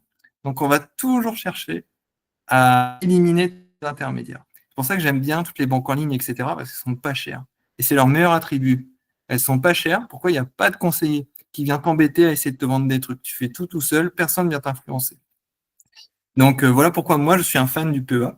Mais par contre, l'assurance vie propose d'autres choses, notamment le fonds euro, etc. C'est pas mal aussi le fonds euro, mais c'est comme une sorte de livret A en fait. Mais investissement en ETF, en bourse, le PEA, pour moi, c'est vraiment c'est zéro réflexion. C'est sûr que c'est le PEA. C'est vraiment beaucoup, beaucoup mieux. Alors pour l'achat d'un premier bien immobilier ETF, ça serait sympa de refaire un live, d'accord. Je voudrais bien qu'on reprenne le calcul des frais réels après déduction des impôts. Alors je me le note. Je me le note, Manon, celui-là, et on le fait juste après. PEA via une banque obligatoirement. Oui, souvent c'est distribué par des banques. Astrid, non, le PER, pardon. Alors le PER, il y a deux types. Il y a les PER bancaires et les PER assurantiels. Ça ne change pas grand-chose. Pour moi, le bon PER, c'est le PER qui n'a pas beaucoup de frais. Et souvent, le PER qui n'a pas beaucoup de frais, ce sont des banques en ligne ou des assureurs en ligne. Alors, je peux donner des noms. Yomoni, par exemple, Nalo, Lynxea. Lynxea, c'est très, très bien. Lynxea, c'est super. Ils sont vraiment pas chers. Ils ont des super produits. Boursorama. Boursorama, c'est bien. Et pour les plus techniques, il y a ce qui s'appelle Bourse Direct. Le Bourse Direct, l'interface, elle n'est pas dingue. Moi, j'aime pas trop, mais c'est encore moins cher. Mais typiquement, pour un PER, la banque en ligne, ça fonctionne très très bien. Je vous donne un exemple. Moi, j'ai ouvert une assurance vie chez ça, par exemple. Pour retirer mon argent, c'est l'enfer. Il faut remplir des formulaires. À la limite, ils m'appellent. Pourquoi vous les retirez? Non, mais en fait, juste, c'est ma vie. Je choisis. J'ai pas besoin de te justifier pourquoi je veux retirer, quoi. Donc, ils sont vraiment trop intrusifs de mon point de vue. Moi, j'aime bien parce que les gens qui ont des banques en ligne, ils n'ont pas le temps de vous poser des questions. Donc, j'aime être souverain de mon argent. Donc, voilà pourquoi j'ai tendance à bien aimer les banques en ligne. Par contre, gardez des banques physiques pour vos crédits. Typiquement, un cabinet, Boursorama, il est incapable de vous faire un crédit pour acheter un cabinet. C'est trop exotique pour eux. Donc, il faut souvent garder quand même un ou deux comptes dans une banque normale pour dire « Ah, ça fait 10 ans que je suis là, faites-moi un truc sympa. » Donc, je vois Valentine d'Inalo propose des PEA, très bien. Alors, sur le PEA, des fois, tu vas choisir toi-même des actions. Des fois, tu vas choisir des profils. Par exemple, il y en a qui vont dire profil dynamique, par exemple. Ça, c'est intéressant, tu ne veux pas choisir tes actions. Yomoni, par exemple, ils ne proposent que des ETF. Donc, ils font tout le travail à ta place. Ils n'interviennent que dans des ETF et, ils choisissent pour toi. Alors, je vois le commentaire de Lorraine. Pourquoi entrer progressivement en bourse? Eh bien, pardon. Bisous, c'est notre fille qui me dit au revoir, elle va faire dodo. Pourquoi entrer progressivement en bourse? Parce que tu pourrais entrer à un moment où la bourse est haute. Je donne un exemple, au Covid. Si tu étais entré juste avant le Covid, d'un coup, ça baisse. Et après, ça a remonté. Sauf qu'en fait, psychologiquement, c'est très dur de voir quand on a mis de l'argent que ça a baissé. On a peur que ça baisse plus. Et donc, on va être tenté de vendre. Et en fait, quand tu achètes haut et que tu vends bas, tu perds de l'argent. Donc, pour éviter ce problème psychologique, généralement, on va plutôt investir progressivement, parce que si ça baisse, en fait, on se dit c'est cool, maintenant j'achète de moins en moins cher, et quand ça va remonter, je vais gagner des sous. Donc, c'est pour ça que moi, je préférerais entrer progressivement. Par contre, tu dis, puisque l'investissement est sur le long terme et que même si on ne se retire pas en paniquant, voilà, c'est ce que, effectivement, j'imagine bien que ça peut s'effondrer comme Orpea. Mais comment le savoir vraiment? Typiquement, on ne va pas investir sur une unique entreprise parce que c'est trop dangereux, on va faire les ETF.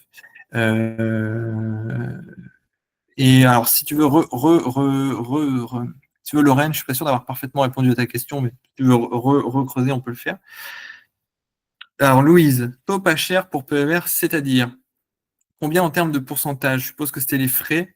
Aujourd'hui, je pense qu'en 2025, on est en droit d'attendre pour un PER 0 frais d'entrée, 0 frais de sortie et moins de 2% de frais de gestion. Plus de 2% de frais de gestion, c'est non. Plus que 0% de frais d'entrée, c'est non. C'est pas un bon produit. Il y a des bons produits qui proposent ça. Donc, moi, c'est un peu mes ordres de grandeur. Alors Marie, je ne suis pas certaine d'avoir compris, mais j'ai un PER Lynxea depuis fin 2024, mais avec prélèvement sur le compte pro. Si je comprends bien, il vaudrait mieux que je le transfère sur mon compte perso. Alors oui, il vaudrait mieux le transférer sur le compte perso. Est-ce intéressant au niveau défiscalisation? Oui, ce sera plus intéressant parce qu'il y a toujours un risque sur le compte pro, c'est que ce soit réintégré dans le calcul de l'URSSAF. Alors sur le compte perso, ça ne le serait pas. Donc, moi, je conseille vraiment de ne pas garder les PER sur les comptes pro. Pareil, les assurances vie, tous ces trucs qui sont à portée un peu personnelle, faut pas le mettre sur le compte, enfin les comptes pro. C'est un peu, c'est créer de la confusion là où on ne devrait pas y en avoir. C'est des produits perso, c'est le compte perso et le compte pro doit être pour la partie pro. Je vais remonter parce qu'on avait une question de Manon. Alors Manon, je ne sais pas si vous êtes encore là. Je vais juste vérifier. Oui, Manon, vous êtes encore là. Donc on va reprendre. Vous m'avez demandé, reprendre le calcul des frais réels après la déduction des impôts. Donc j'imagine que c'était peut-être le MAC qui vous a intéressé ou la courbe qu'on a vue après. Est-ce que c'était ça, Manon? Donc on va reprendre ça. Donc en gros, j'ai un ordinateur, d'accord? Donc cet ordinateur, je vais le déduire de mon chiffre d'affaires. Donc c'est une dépense. Donc en fait, je vais baisser mon bénéfice de 2000. Donc en fait, quand vous gagnez de l'argent, à chaque fois que vous gagnez 1 euro, l'URSSAF et la Carpinco vont prendre en gros 25%. Donc sur allez, 100 euros, ils vont prendre 25 euros. C'est une approximation, hein, ouais, parce que c'est plus compliqué que ça, mais on va tomber sur le bon ordre de grandeur à la fin. Donc, en gros, quand vous gagnez 2000 euros, ils vous en prennent 25. À l'inverse, si vous baissez votre bénéfice de 2000 euros, ils ne vous en prendront pas 25. C'est-à-dire que ce n'est pas qu'ils vont vous les rendre, mais vous allez économiser vous économisez ce que vous ne leur donnez pas. Après, pareil, pour l'impôt sur le revenu, si vous avez eu un bénéfice de, admettons, 30 000, le fait d'acheter l'ordinateur, on fait moins 2 000, donc on passe de 30 000 à 28 000. Si vous êtes sur la tranche à 30%, ce qui est le cas si on est à 28 000 euros de bénéfice, on économise donc 30%, parce qu'on ne paye pas cet impôt. Donc, 30% de 1000, ça fait 600.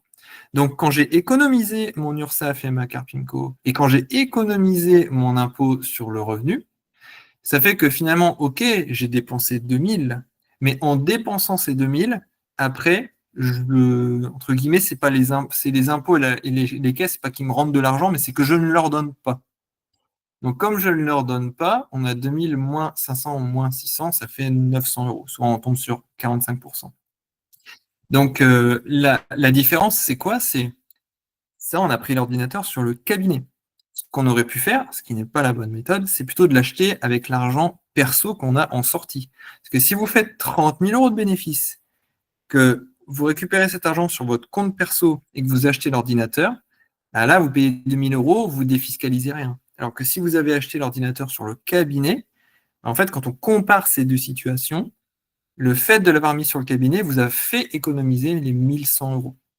Donc, c'est comme ça qu'il faut voir l'économie. C'est comparer entre je le prends avec mon argent perso ou je le prends avec de l'argent avant de payer mes impôts. C'est pour ça qu'en fait, vous voyez, les entreprises, quand on parle de contrôles fiscaux, vraiment, c'est ça. Si une entreprise a passé plein de dépenses, typiquement la voiture de fonction du dirigeant, le jet privé de machin, de trucs, et en fait, la question, c'est est-ce que ce jet privé était nécessaire à l'exploitation de l'entreprise ou c'est juste une forme de rémunération déguisée pour le dirigeant, pour emmener sa famille à Punta Cana, etc., comme on voit à la télé parfois. Donc, c'est vraiment le cœur de cette histoire de contrôles fiscaux, c'est toutes ces économies d'impôts que vous faites, est-ce qu'elles sont justifiées? Bon, vous ne viendra pas trop vous embêter, mais si vous pouvez passer des choses sur votre cabinet, c'est quand même toujours mieux. Maintenant, je vous laisse me remettre des questions après si vous voulez creuser dans le chat. Et je vois, alors Maxime, et Maxime, c'est pas Maxime. Vous m'avez envoyé un mail avant, donc voilà, on va dire que c'est Maxime, mais c'est pas Maxime. C'est possible de renégocier son PER du coup, si plus de 2% de frais de gestion. C'est peut-être bête comme question, mais moins transparent que banque et fan. Alors, non, c'est une très bonne question. Alors, renégocier, c'est compliqué parce que vous avez signé un contrat. Il est plus simple de trouver un autre PER, un autre produit, et de demander le transfert. Et vous demandez simplement le transfert sur le nouveau PER. Pardon, PER, j'ai dit PEA, mais PER. Et ce transfert-là, c'est bon. Parce que pourquoi vous ne pouvez pas sortir l'argent du PER? C'est pour ça qu'on vous offre une déduction fiscale. C'est parce que l'argent est bloqué. Donc, quand vous ne pouvez pas sortir et remettre sur l'autre, c'est de demander le transfert. Alors, Frédéric, y a-t-il une possibilité de transférer son PER en assurance vie d'une banque à l'autre? Ah, pardon, pour le PER, oui. Alors, pour les assurances vie, comme l'argent n'est pas bloqué, en fait, vous pourriez sortir l'argent, le remettre, mais c'est un peu dommage parce que c'est au bout de 8 ans que vous avez que vous avez l'avantage fiscal. Donc, je pense qu'il existe des mécanismes de transfert d'assurance vie. Sinon, le plus simple, c'est d'arrêter de faire des versements sur votre ancienne assurance vie et de commencer à faire des versements sur les nouveaux. Et limite, au bout de 8 ans, sur l'ancienne, vous sortez tout avec la déduction fiscale avec l'avantage fiscal qui est au max, vous mettez tout sur la nouvelle. Voilà, ça c'est la solution simple. La solution par transfert, elle marche. C'est juste que les banques, elles n'aiment pas trop, donc elles font traîner. Il faut un peu être sur leur dos, donc ça demande de l'énergie. Mais à la fin, normalement on s'en sort. Alors, je suis dans le même cas que Marie avec les prélèvements sur mon compte pro. Alors, attention, le prélèvement, c'est encore autre chose. Vous pouvez tout à fait changer le RIB du prélèvement. Au lieu de prélever sur le compte pro, vous commencez à prélever sur le compte perso et ça change rien. Donc, de toute façon, généralement, vous savez, un versement, par exemple, pour une assurance vie sur un compte pro, on ne peut pas justifier que c'est utile à l'exploitation de l'entreprise. Donc, en fait, le comptable va la passer comme une sorte de compte courant d'associé de votre société à vous. Donc, à aucun moment, ça n'est déduit, de toute façon.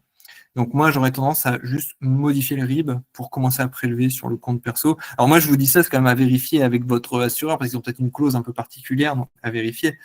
Mais en tout cas, pour moi, c'est pas très logique d'avoir une assurance vie qui soit prélevée sur un compte pro. Le PER, encore, mais moi, je vous conseille pas. Prenez un PER individuel, ça n'a juste que des avantages et aucun inconvénient. Alors, le piège pour nous, avec des revenus modestes, ce serait d'acheter des choses non nécessaires en se disant qu'on va faire des économies. Des charges pro, oui, mais si indispensables, sinon on perd de l'argent. Alors, je suis totalement d'accord avec vous, Lorraine. À la fin, c'est de payer un maximum d'impôts. Ça veut dire qu'on a gagné des sous en ayant déduit tout ce qui était logique. Et bien sûr, par contre, il ne faut pas dépenser de 10 ans, je vais faire des économies si la chose n'est pas utile. Donc, c'est un peu le même raisonnement qu'avec les crédits. Lorsqu'il est obligatoire de faire une dépense, et je dis bien obligatoire, on va essayer de la passer sur le cabinet. Mais si la dépense n'est pas obligatoire, c'est pas une raison pour la faire, parce que sur le cabinet, on la paye moins cher. Après, c'est plutôt des conseils de bonne gestion, mais oui, cette raison-là pourrait vous brûler les doigts. Et effectivement, je suis d'accord avec vous, Lorraine, ça c'est un risque, il faut essayer de le maîtriser. Alors, Violaine, des conseils pour une plateforme pour se lancer en crypto. Est-ce le bon moment? Alors, c'est une très bonne question. Alors moi, sur les cryptos, au niveau de... Alors moi, je ne suis pas un grand expert de la crypto. Alors, les plateformes qui sont connues, et alors l'intérêt de ces plateformes connues, c'est que les risques on va dire, d'arnaque sont très très faibles. C'est Coinbase et Binance. Voilà, celle-là, vous prenez pas trop de risques. Il y a, je crois, Bitpanda et Bitpanda, c'est aussi. Donc, vous pouvez aussi essayer de trouver une plateforme française. Donc, ça, c'est des plateformes qui sont bien connues, sur lesquelles le risque de fraude n'est pas élevé. Alors après, FTX, c'était bien connu, et pourtant, il y a eu une fraude massive sur la plateforme FTX, donc bon, ça ne protège pas de tout. Hein. Idéalement, en fait, la crypto, moi, ce que je vous conseille, c'est d'acheter un ledger. Alors, je suis désolé pour les termes techniques, on fera peut-être un truc crypto à un moment, si vous voulez, mais un ledger, en fait, c'est une clé USB dans laquelle vous allez stocker vos cryptos. C'est comme votre portefeuille, en fait. Et là, c'est pas chez quelqu'un d'autre, c'est vous qui avez vos cryptos. Techniquement, ça stocke, en fait, vos clés, etc., qui permettent de sécuriser votre argent, mais le ledger, ça coûte une centaine d'euros, mais c'est un bon investissement au niveau pour posséder soi-même ses cryptos. Ensuite, est-ce que c'est le bon moment? En fait, c'est une question, on ne peut pas répondre, et c'est pour ça que justement je dis qu'il faut investir tous les mois, parce que justement des fois ça monte, des fois ça baisse. Il n'y a pas vraiment de bon moment. Le bon moment, c'est de le faire maintenant en y allant progressivement. Moi, c'est ma tactique parce que je n'ai aucun espoir d'être capable d'anticiper. L'erreur en investissement, c'est de se dire je suis plus malin que tout le monde, et donc je sais que là ça va monter, là ça va baisser, et je vais les avoir. Généralement, on se fait avoir quand on pense ça. En investissement, il faut considérer qu'on est très bête et appliquer une stratégie très bête. Moi, ma stratégie très bête, c'est j'investis tous les mois sur des produits qui portent peu de risques, les ETF. Dans la crypto, par exemple, la crypto qui comporte entre guillemets le moins de risques, non, c'est pas vrai, parce qu'il y a des stablecoins, mais on oublie les stablecoins, c'est le Bitcoin. Le Bitcoin, c'est le mastodonte, globalement. Vous pouvez tout perdre, hein, je sais pas, mais moi en tout cas je n'investis que dans le Bitcoin parce qu'en fait tous les autres, on regarde les études, tous les autres sont à peu près corrélés au Bitcoin. Donc en fait, acheter les autres cryptos, c'est juste se complexifier la vie vu qu'ils suivent le Bitcoin de toute façon. Et tu vois, il y a aussi des questions d'ordre politique, surtout avec le Bitcoin, avec Trump, etc. Enfin, c'est vrai que c'est un peu compliqué d'anticiper tout ça, quoi. Oui, ceux qui ont envie du Bitcoin sont très contents que Trump ait été élu parce que ça leur a fait augmenter leur Bitcoin. Mais je pense que ça, c'est typiquement des choses auxquelles il ne faut pas réfléchir. En fait, c'est des choses qu'on ne veut pas trop savoir. On ne sait jamais vraiment comment les mouvements se font. Vous voyez, typiquement sur Nvidia, qui aurait prévu que ChatGPT sortirait et que, en fait, si vous aviez l'action Nvidia, grâce à ChatGPT, elle ferait x17. Enfin, c'est très compliqué. Donc, il faut en fait ne pas réfléchir. C'est un peu ça. Sur cette partie sélection, il faut juste prendre des produits très très simples, avec une stratégie d'investissement très très simple.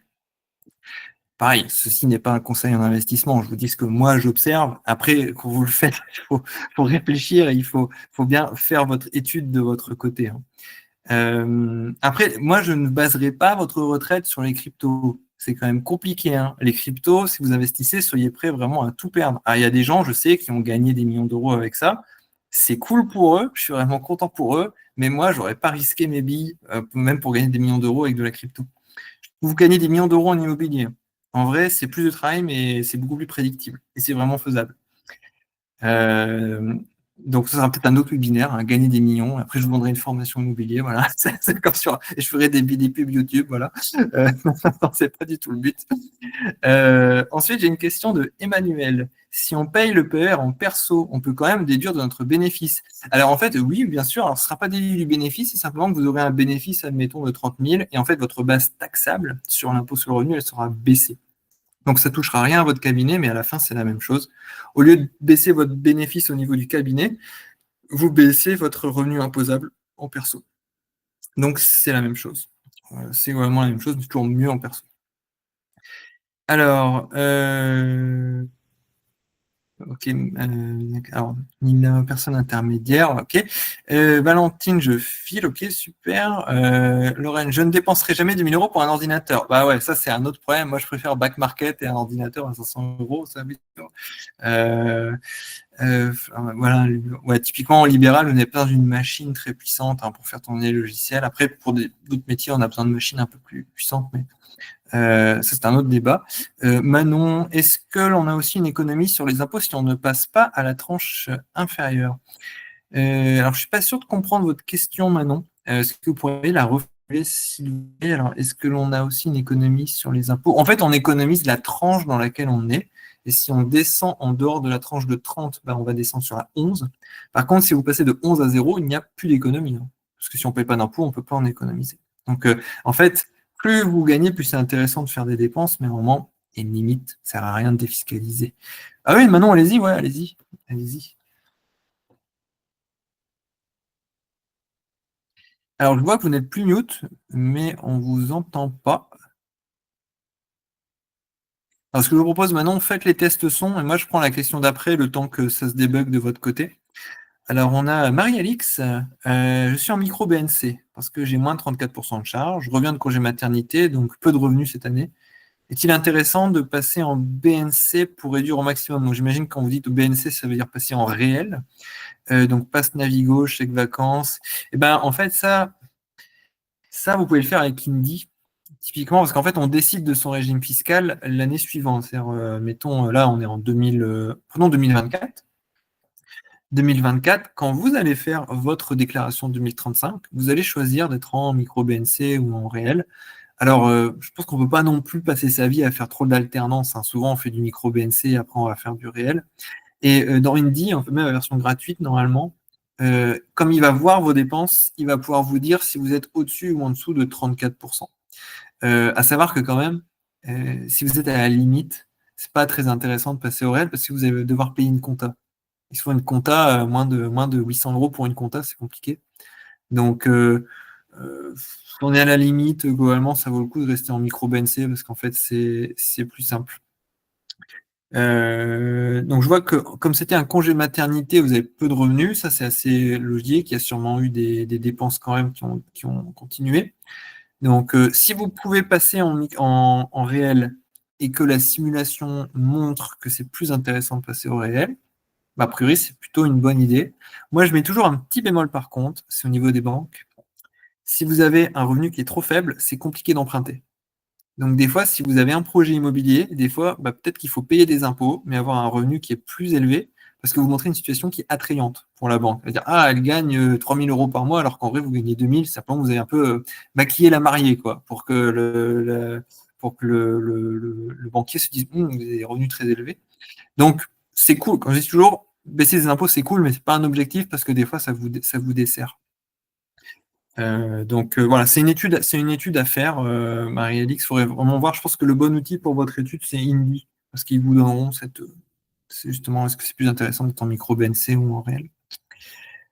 Alors Manon, je ne sais pas si ça fonctionne. Ça fonctionne votre son. Alors c'est dommage, moi j'entends pas du tout. En plus, j'ai été très bête parce que j'ai oublié d'enregistrer ce webinaire. C'est catastrophique. J'ai oublié. Bon, on pourra en refaire un deuxième alors, parce que ça, j'ai oublié de l'enregistrer. Mais maintenant, c'est pas grave. Au pire, envoyez-moi un mail. Je vous répondrai sur cette question-là. Alors, j'ai l'impression. Attendez, parce que j'ai sauté des trucs. Voilà, Aline. Aline, quand on choisit un ETF pour investir dessus, comment être sûr qu'il sera toujours là à long terme, par exemple 20 ans?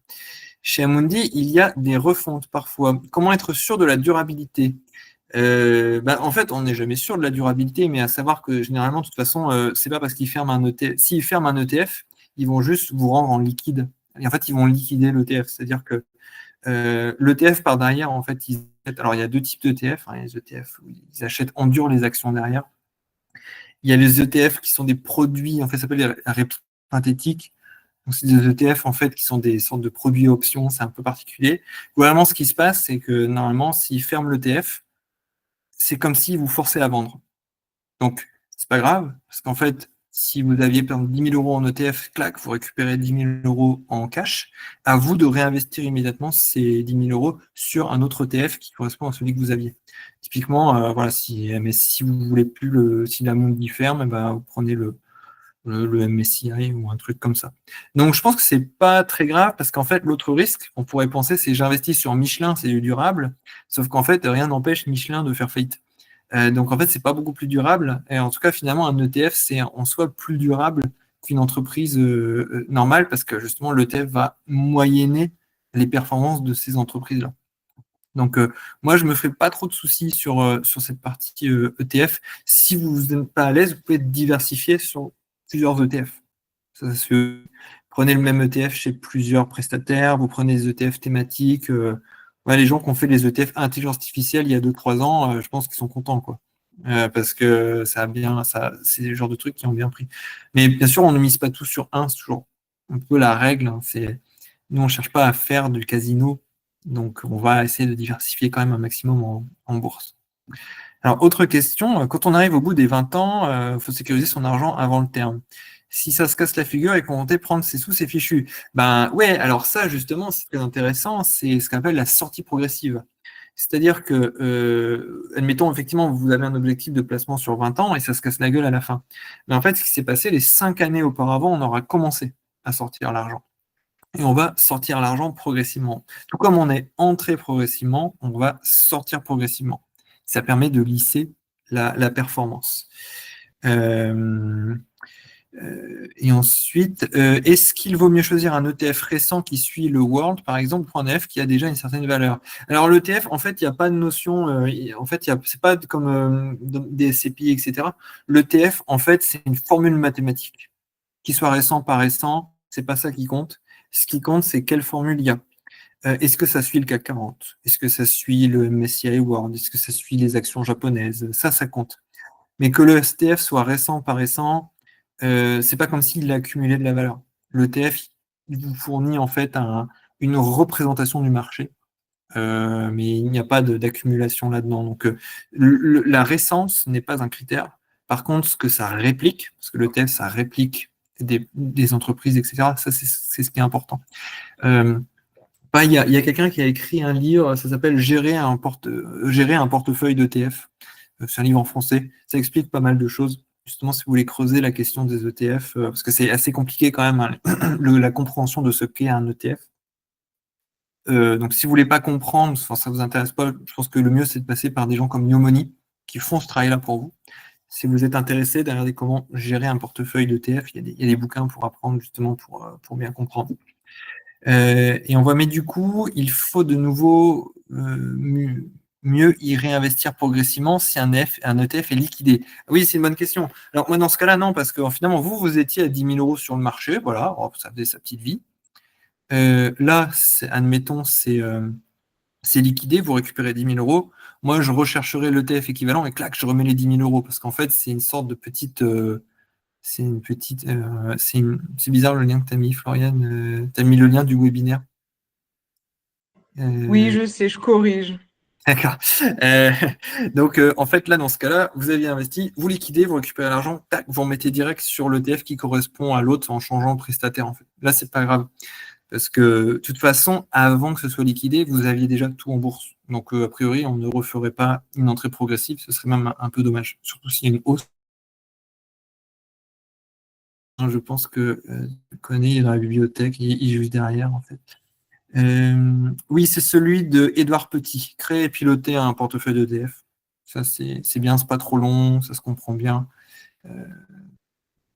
Donc, ouais, donc voilà. Alors, je vois que vous m'avez posé beaucoup de questions au niveau des ETF et de la bourse. Alors, c'est clair que c'est intéressant. À savoir que si vous voulez vraiment gagner de l'argent, c'est l'immobilier qui sera le plus. Non, mais vraiment, je vois Florian qui rigole, mais l'immobilier, on n'a pas trop vu, mais c'est le crédit qui vous fait gagner de l'argent. Parce qu'avec un crédit, vous mettez 10 000, vous faites travailler 100 000. En bourse, vous mettez 10 000, vous faites travailler 10 000. Donc, pour gagner beaucoup d'argent en bourse, il faut un gros capital de départ. Donc, souvent, la stratégie que les gens ont, c'est qu'ils font de l'immobilier avec du crédit. Et ensuite, avec les gains, soit ils continuent à refaire de l'immobilier, soit ils mettent en bourse. Parce que là, effectivement, quand vous avez 1 million d'euros en bourse, si ça vous fait du 10% par an, vous gagnez 100 000 euros. Donc, vous êtes tranquille. Hein. En vrai, vous pouvez vivre avec cette rente-là.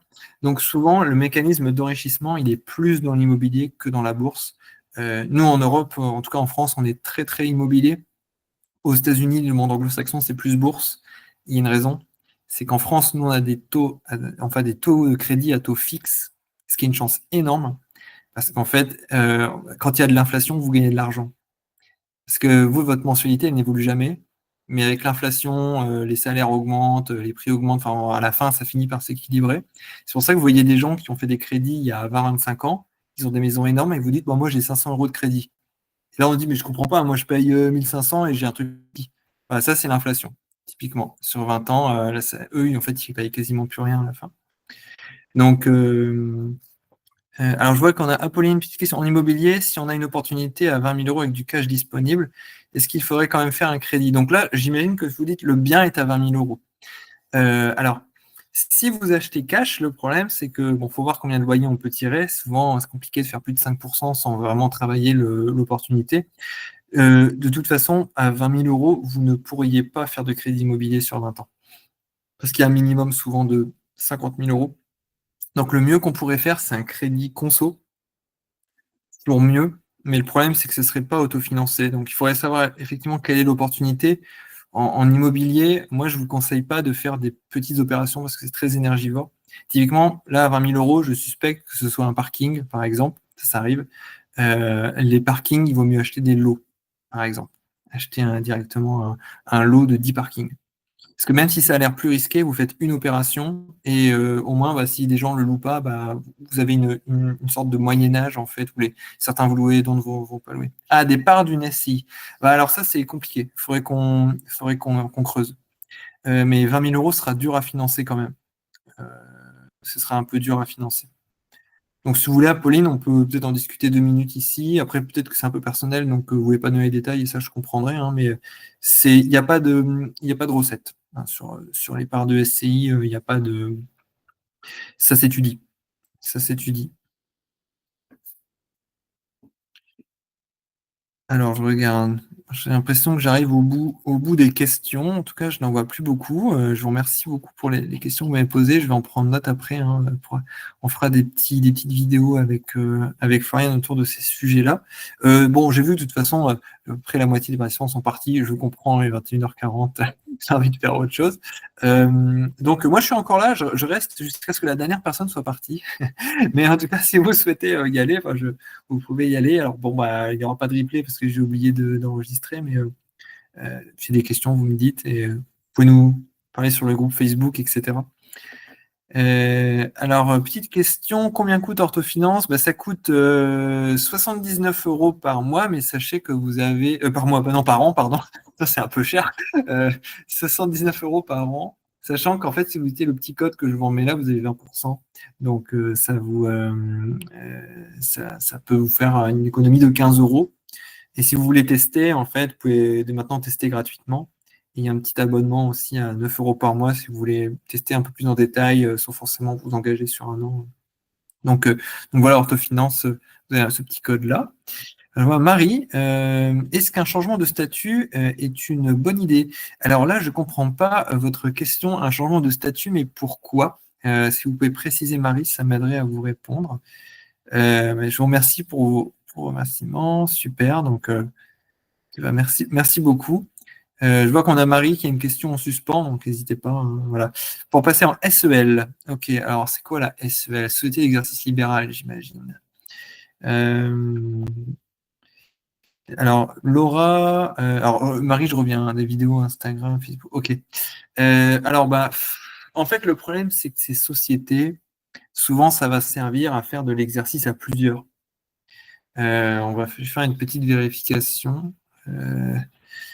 Société d'exercice libéral. Oui, c'est ça. Imposante de particularité. Alors, différentes formes de SEL. Exercice. La SOLAR, oui, donc c'est les fameux SOLAR, etc. Réglementé. Pas les commerçants. Ok. Alors, il faudrait que je creuse, mais je peux déjà vous dire. Oui, vous voyez, les associés, en fait, c'est souvent au minimum 2 associés. Sauf pour la SOLAS, où il y a un associé en SOLASU. À moins d'avoir voilà Marie, à moins d'avoir une situation qui est très particulière et qui pourrait justifier d'utiliser un statut particulier, la plupart du temps, je ne pense pas qu'il y ait d'avantage à utiliser une SEL ou un truc comme ça.